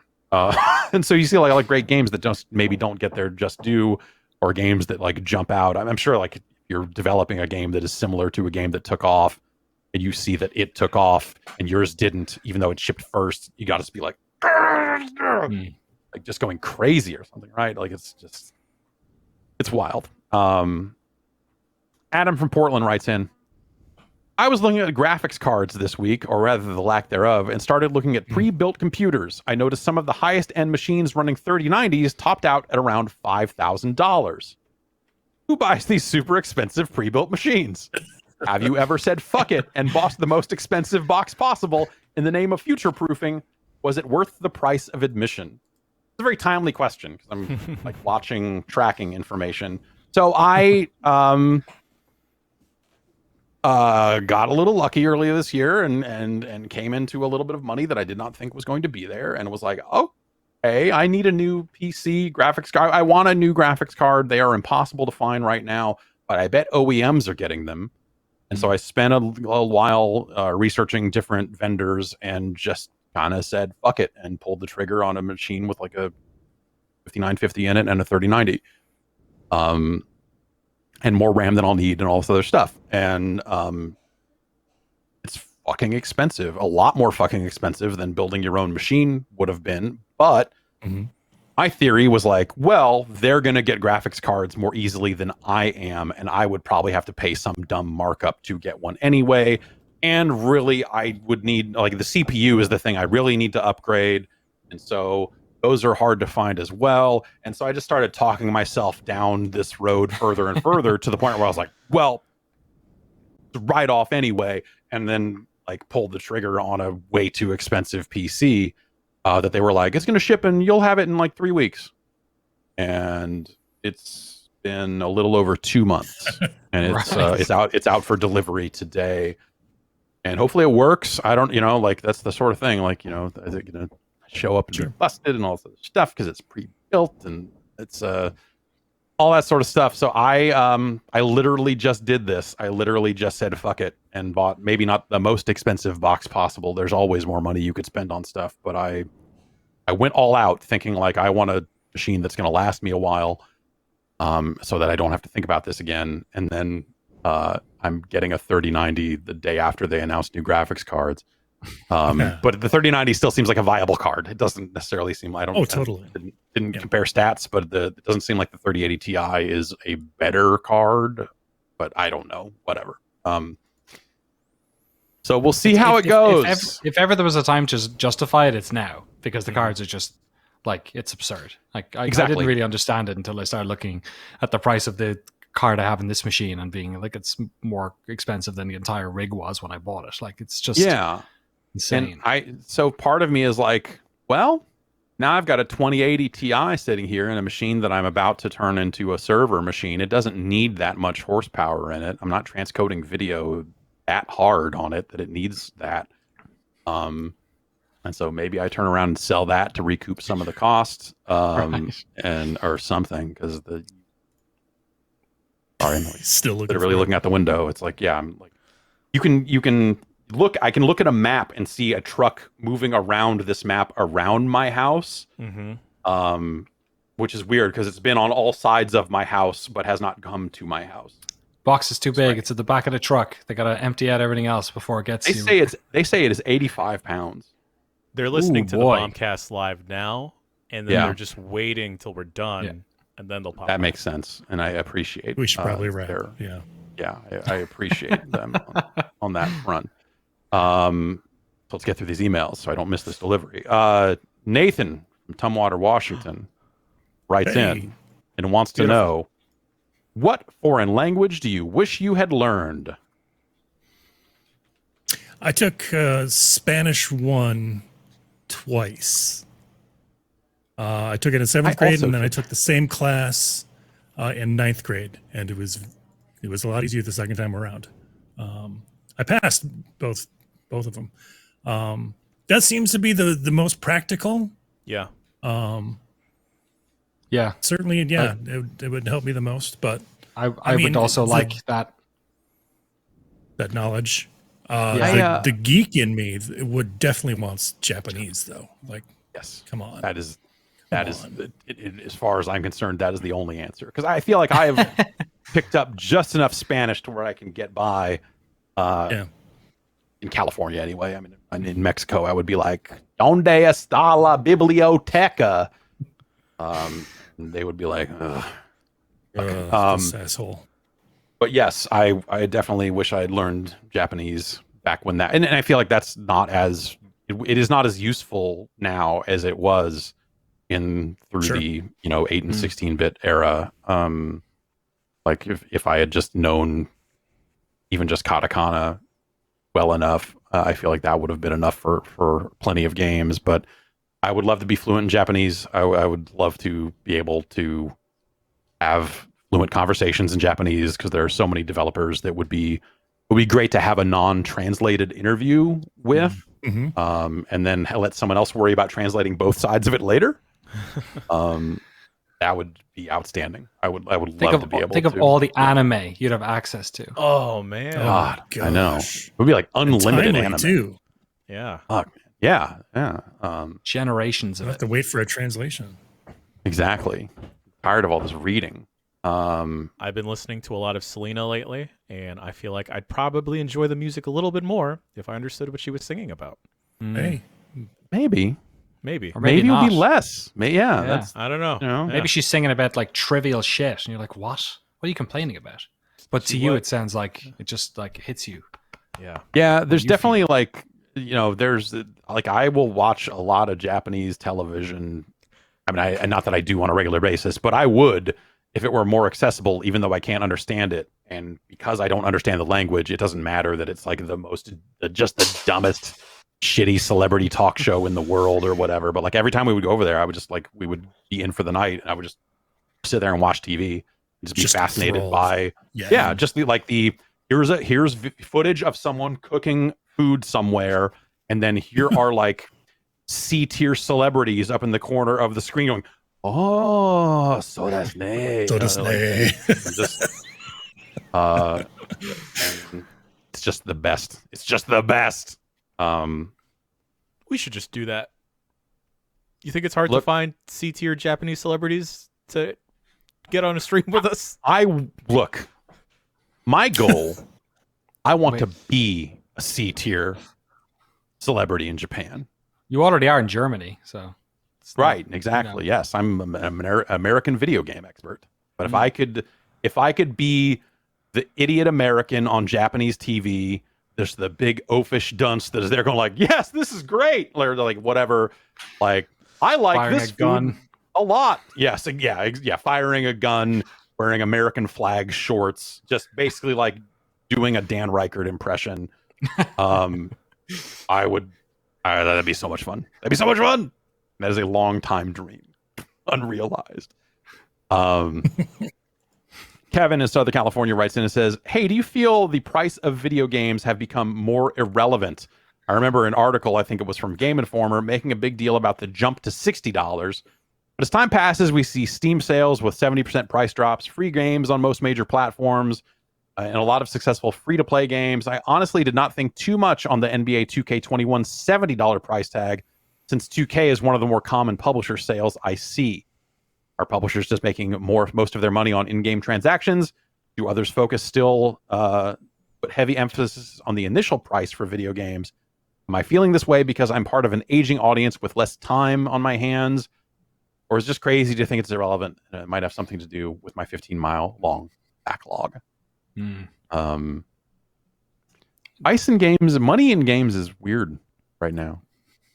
It has been for a while. Yeah, and also it depends so much on your disposable income. Like this is a whole different question when you're a teenager, right? And you have access to like that $10 difference could mean a week, or like, you know, like buying a console could be like a summer's work away. I feel with the lack of the secondhand market as well is, you know, or just PC games just don't have a secondhand market now at all. And they used to. Right. You used to have bargain bins for that stuff.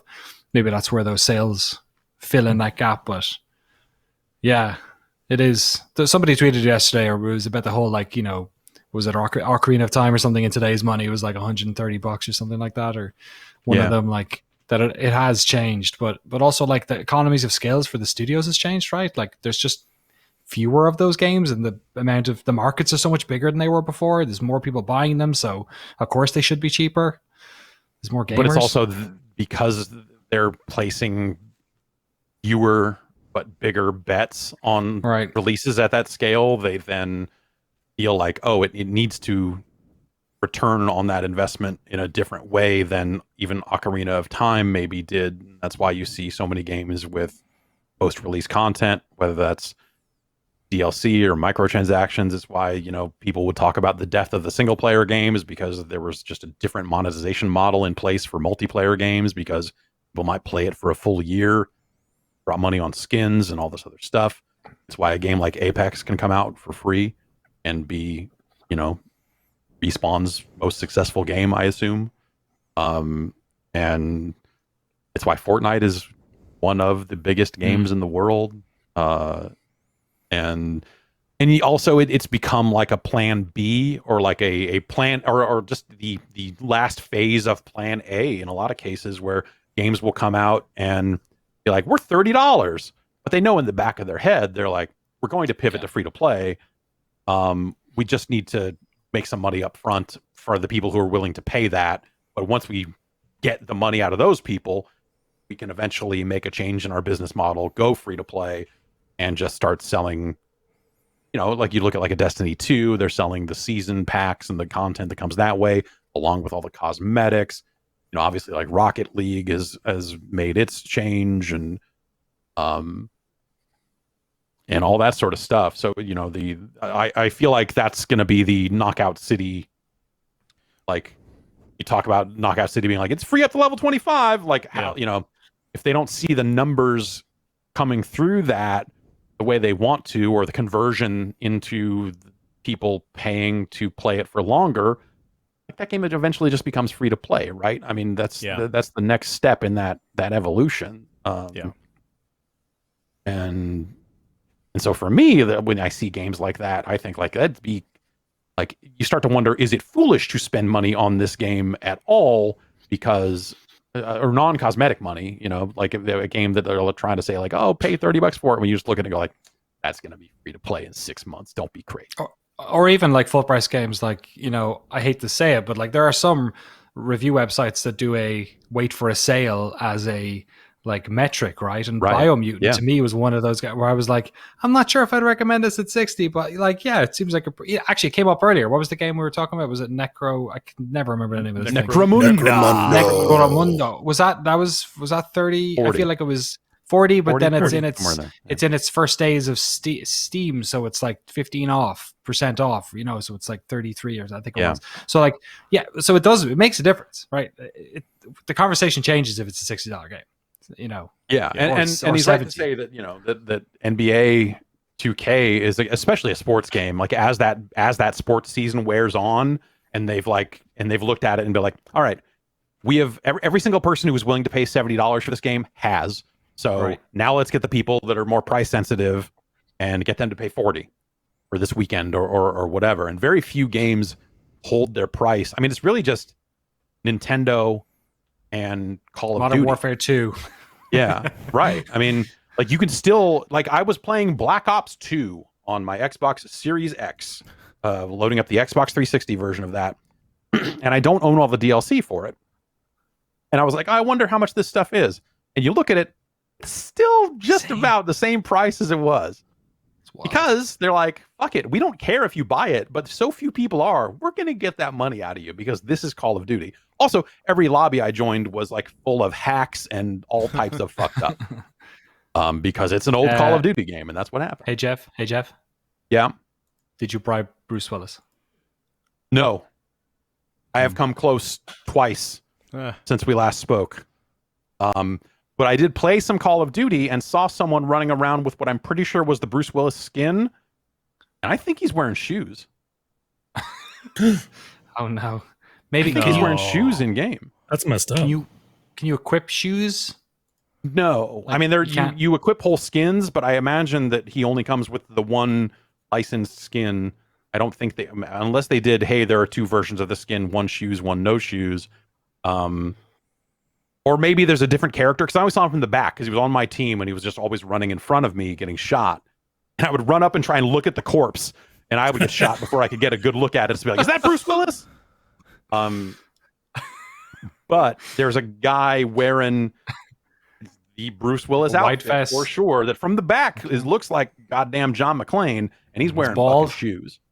No, like no, he's not. No, he's not bald and Die Hard, right? Spiky. Yeah, no, not quite yet. Okay, someone's saying that that's a different guy with a similar tank top, and that maybe that's an Adler skin, but I don't know if that's an Adler skin because the back of the head looked like the sticking up Bruce Willis. I don't think it was the escaped Adler. I don't. Well, all right. People in chat are saying that maybe it's not the Bruce Willis skin. So is it still available? Can you still? It is still available for another couple weeks here, I think. So you could answer that question yourself right now, Jeff. Shit. Well, now I get with that new PC that's coming. Now he's got a reason. Can you even look down and see feet in Call of Duty? I don't think you can. I think you can. I was looking up videos last week. Okay. Yeah, Call of Duty feet videos are all the rage. Gross. All right. We did not cover this in the news segment, but there was a batch of Dragon Quest news as well that sounded very exciting, but then they also were like, and none of this is currently planned for the North American market. And I was like, well, shit. Right. If you knew Japanese. Yeah, exactly. And so Martin in Edinburgh, Scotland writes in and says, at the recent Dragon Quest event, they announced that Dragon Quest 12 would be more adult. which I didn't watch the event, but my understanding was that was kind of in comparison to other Dragon Quest games, which some of them skew a little younger. I don't take that to mean it's going to be straight up, But his question, what does this mean for Puff Puff? Yeah. Puff Puff is it's a boob thing that has shown up in Dragon Quest games in the past. Right. We saw it the last time we quick looked. We saw a little Puff Puff last time we quick looked a Dragon Quest, and at the time, Google without that context, it was like, are we going to go somewhere and smoke weed? I don't get it, but no. I don't know what that means for Dragon Quest. That it's like a remake of Dragon Quest 3, I believe, is one of the things they showed there. I believe it was 3. It looked awesome, like a kind of 2D, HD 2D looking thing. That was cool 3. As hell. Yeah, it really did. Yeah. Chris from Ohio writes in and says, I really enjoyed the impromptu genre dicks segment last week. As an encore, please address the following questions. 1, what are the defining characteristics of a Strand game? Delivering shit, right? Like connecting people. Yeah. Right? Isn't that the whole... Yes. I when I think of what a Strand game is, it is asynchronous multiplayer. It is someone did some shit in the world and you got to see it. It is Fable, like when they would show the little spheres that represented other players that you could lightly interact with, but it wasn't really real multiplayer. That to me is when we talk about a Strand game, that's the sort of thing that I think of as Jeff,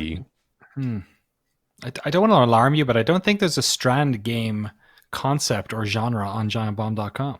It's because it's not real. Okay. All right. That's why. We cut to the chase on this one. Yeah. But if you had to define when Kojima got out there and said it's a Strand game, what does that actually mean?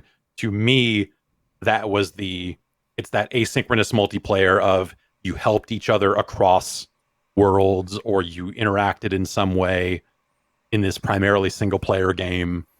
You encountered another player's work in some way. So the bloodstains in Demon Souls, the signs in Demon Souls and Dark Souls, like leaving messages for other players, to me is the exact same thing as hey, I left a ladder for you. So is Dark Souls a Strand game or is it a Strand-like? It's a Strand game. There's another name for this probably, and Death Stranding is just one of those, or has that element in it, because genre-wise, Death Stranding is just an action-adventure game. Like, there's no fancy new genre required there. It's how dare you, sir? How dare you? Transfarring is just copying a save. It's just the Resident Evil 2 Zap system. It's not real. None of this is real. Follow-up question. Which high-profile developer not named Hideo Kojima will be the next to add to this groundbreaking genre? David Cage. All his games are Strand games. They're all about getting characters to have weird digital sex scenes. That's not the ultimate Strand. Oh, those are different kinds of strands, and I'm disgusted. I wonder if when this new Fable comes back around, if it will have that whole thing of like, hey, here are other players playing the game. Like the evil sphere thing. Probably a safe bet. It doesn't need it, but I always thought it was kind of cool. Yeah, it's a hard game to like sell, or a hard idea to sell, because it's just kind of ethereal. It doesn't like, it adds to the game because we're talking about it, but like it's hard to like, put it doesn't have a Skinner box loop to it that you can monetize or get people to keep playing your game. It's just kind of this it's like, well, if other players can see your avatar in world, it incentivizes you to buy skins, right? So maybe they do it, and it's not just a sphere. It's like, oh, it's be whatever. We can sell. Maybe it's a car from Forza driving around the Fable universe. I guess you did get the like system in Death Stranding. Was if people used your ladder, you got likes, right? And then you could use those likes for stuff. You got Did you get a discount on something? I forget what likes actually got you. Unlike the real world where it's very clear. It's you an erection. And is that just me? No? All right. I can't admit it yet. Yeah. But you could also you could leave items in a locker and another player could finish a delivery. You can kind of send things off that way. Oh yeah. And all that stuff as well. So there was a handful of different ways to interact. But to me, that's all on the exact same level as the Dark Souls stuff and this Fable stuff. And if you want to get to the outskirts of it, you could say that the open world multiplayer driving games like Test Drive Unlimited or some of the more recent Need for Speeds where they just drop other players into a world and technically you're all playing single player, though in those cases it is often leading to genuine multiplayer. But like Forza Horizon 4 drops other players in the world that you never have to interact with. You can drive right through them. They're just ghosts. But there are also things peppered in there that are more direct interaction. So it's not as pure as some of the other examples, but they're similar in nature. Let's get a couple more here. Nick says, I'm recording a bunch of footage to use as B-roll for a video podcast I'm going to start soon. I'm pondering blurring out my usernames on the B-roll to protect myself, especially for games like GTA Online and Red Dead Online, as there are many instances of streamers getting attacked by modders that try to get the streamers banned or crash their game using mods. What have the consequences been for you guys having your account names out there all these years? And would you suggest a new creator should keep their account names out of the public spotlight, if not live streaming? There's a couple. It's always been too hard to deal with blurring that out. So it's just fuck it, we can risk it. It's out there. Yeah, and you can always change your name. It doesn't. I mean, I have certainly been recognized online in multiplayer games. Sure. And it hasn't. But I think the most frequent thing is that sometimes you'll be live streaming, and if you leave your notifications on, someone will see that and start sending you a bunch of messages that are then popping up on stream, and you're like, "Damn it, I did it again! Fuck." But now we used to do that to all you guys on the spot all the time. We used to, because if somebody came on, Justin Calvert always forgot to turn off his notifications, so he'd spam it. It was pretty funny. I feel like that was fun in that era, and then later it got less fun. I don't know, maybe we just got sick of it or something. But I always thought that was fun. But I have most of my accounts set to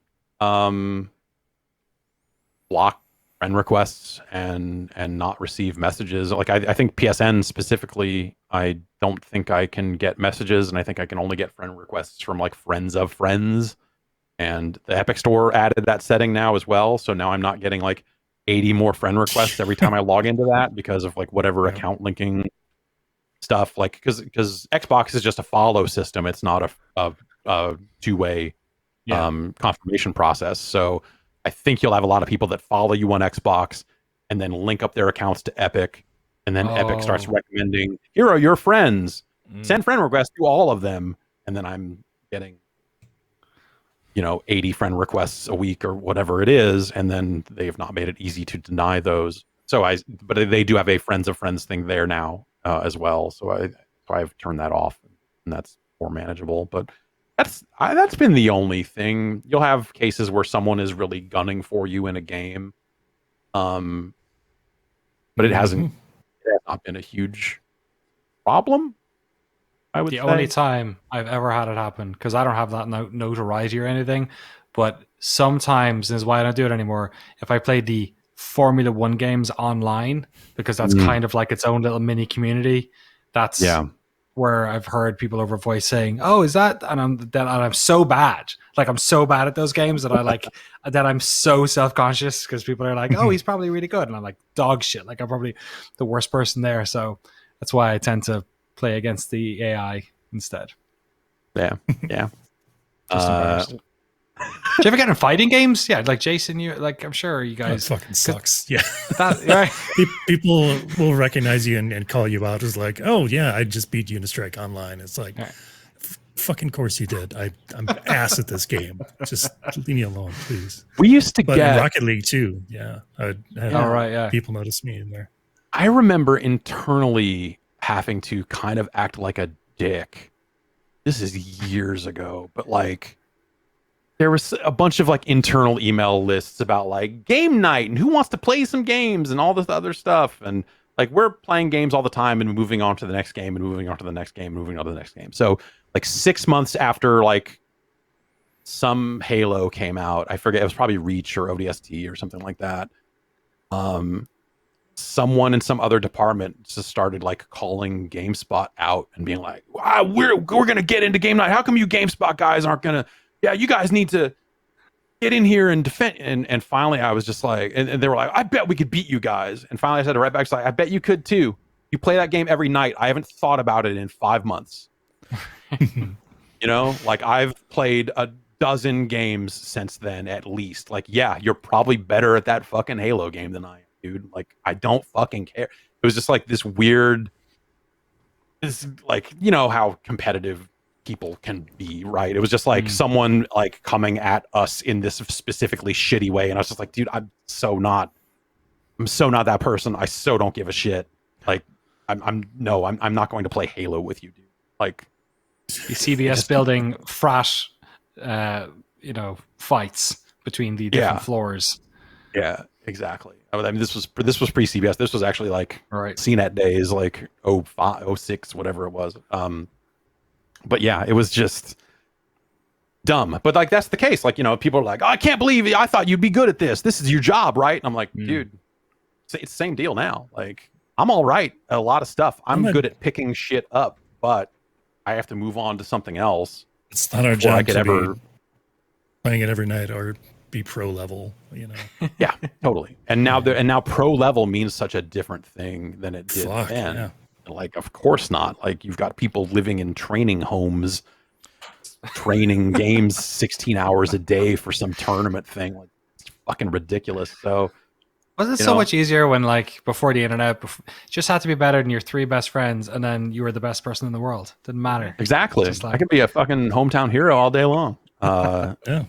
But yeah, man, yeah, for sure. But that's always been the case. Like, that's this job, right? It's like you don't really have time to stick around and get good or stay good at a thing. So like the people that excel at this sort of thing are the people that can pick up a game quickly and be decent at it off the bat. I feel like that I'm pretty good at. But who knows? Like, if I actually devoted myself to one game, would I ever get esports good at anything? Probably not. Probably not. Blitz. Maybe. Blitz is the closest I've ever been.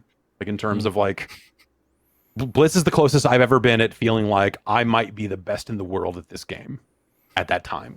Now, probably not. But at that time, I had won multiple tournaments with people who had ready access to machines because Midway sent machines out to a lot of publications. And so we just played more of it than they did. And we knew that game inside and out more than they did. And all that sort of stuff. And so it was that feeling of just like, well, you know, not that I've traveled the world and played every single person, but I could be that person. I don't know. I beat 2 people who worked on the game. So some kid in Latvia who's been playing it for 15 years. Yeah, just like, totally. Right. Yeah. Nowadays, like, who knows? But I feel like there was a window there where I maybe was that guy, but we never really put it to the test. But I did win multiple tournaments, so whatever. That was always a funny thing, man. Fucking, they held a high school quarterback who like twisted their ankle right before. Exactly. Yeah. There was it was an episode of On the Spot, and they had a Tekken tournament it was either at E3 or some Namco event, and Ryan McDonald had won it, and Namco gave him this big gaudy trophy. Ooh.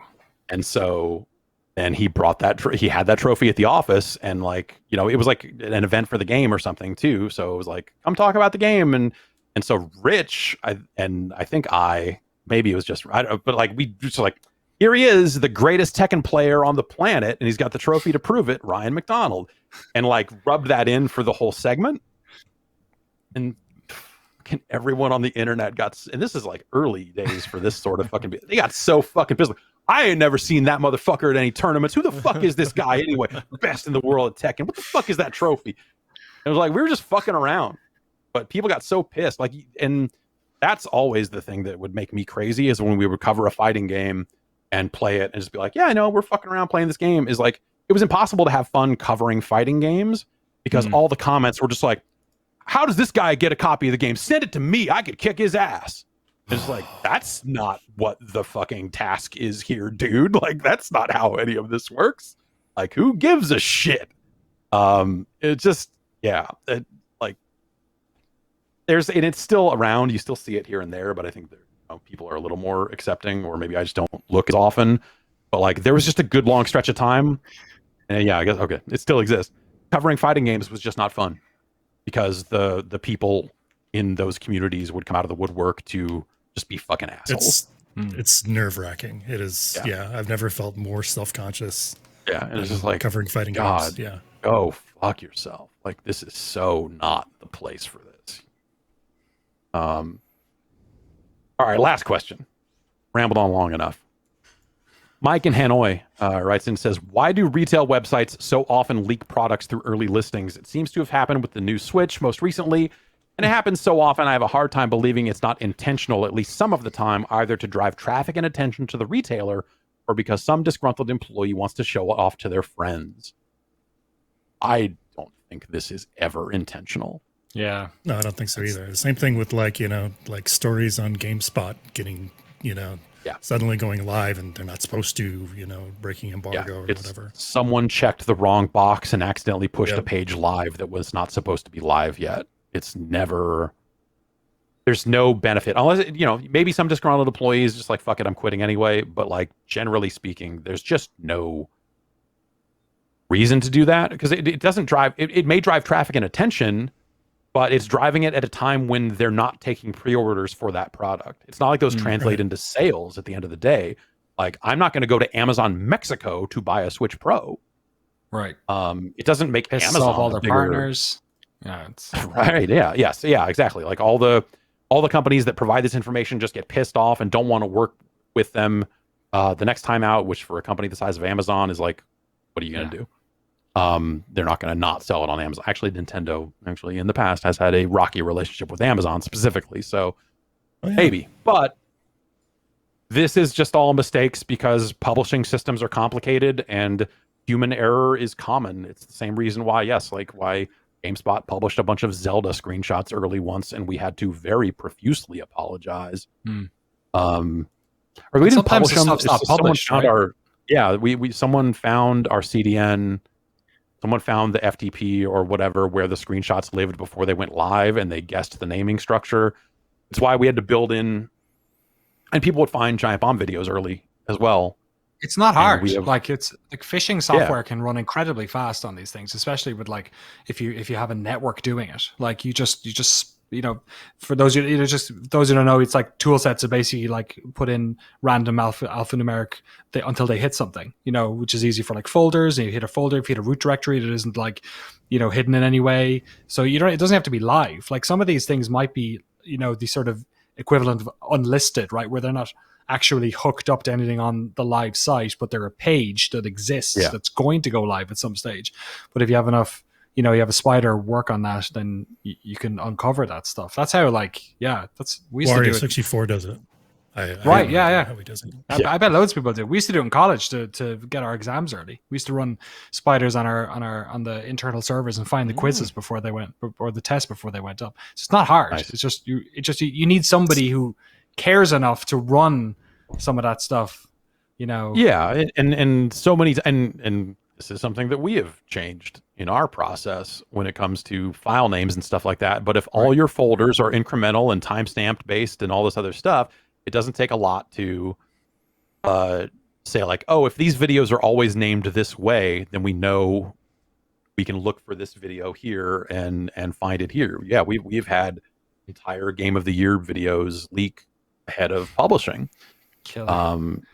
Which is like, it's like a good problem to have, right? It's exciting that people are excited about our stuff in that way, that they want to do this. But also, as someone who is trying to plan a scheduled reveal and a week of content, having people out there spoiling Game of the Year, and the times it has happened, people have generally been at least somewhat cool about it.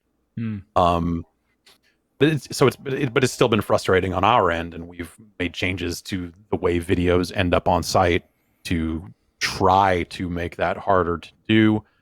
And there are ways where, okay, don't make it world viewable until, like, don't set the permissions on this file until it's actually supposed to go live, like that sort of stuff. So yeah, but I don't think that stuff is necessarily done intentionally. There's just no benefit to it, really, unless it's someone who's quitting or wants to lose their job just fucking around because they can. But it's probably someone who puts in 200 products onto that thing every hour, and they don't play games, and they just hit the wrong thing when they're doing the toilet paper. Yeah, they when toilet paper goes live early, no one notices. When it's a fucking Switch, people do, but it's the same people doing all that data entry probably. So hey, all right, that's gonna do it for us here. It is a billion degrees in this room. Where's the truck? Where's the truck? How's the construction? Truck watch. It's quiet now. I think they might be. Maybe they're testing it out. Yeah. Yeah. Right. No, this is going to take them 3 weeks of work. Maybe the contractors are playing with their computer. Yeah, they're out there. They got my Blitz machine turned on too. They're having a good time. The truck is really close, but it's been really close all day. It just says in your area, but it doesn't say almost there. So sometime over the next few hours, I'm getting a computer. Oh, so close. And then I'm going to take it out of a box and plug it all in and play Necromunda and get Crisis. They did just announce they're remastering the full Crisis trilogy yet again. So. Or I guess they only did one last time, but you could play World of Warcraft Burning Crusade, which came out today on Classic. This is my World of Warcraft Burning Crusade face. Oh. BC, baby. Go in that portal. Right. No, I stopped playing. Get your flying mount. It'll all be new to me. Beautiful. Yeah. So, all right. That's going to do it for the giant Bombcast. Jeff Bakalar is out on assignment all week. We wish him the best. He'll be back in the near future. Yes, exactly. And we'll see you soon. Everybody have a great week. See you soon. Happy Pride Month. And see you soon. Happy Pride Month. Yep.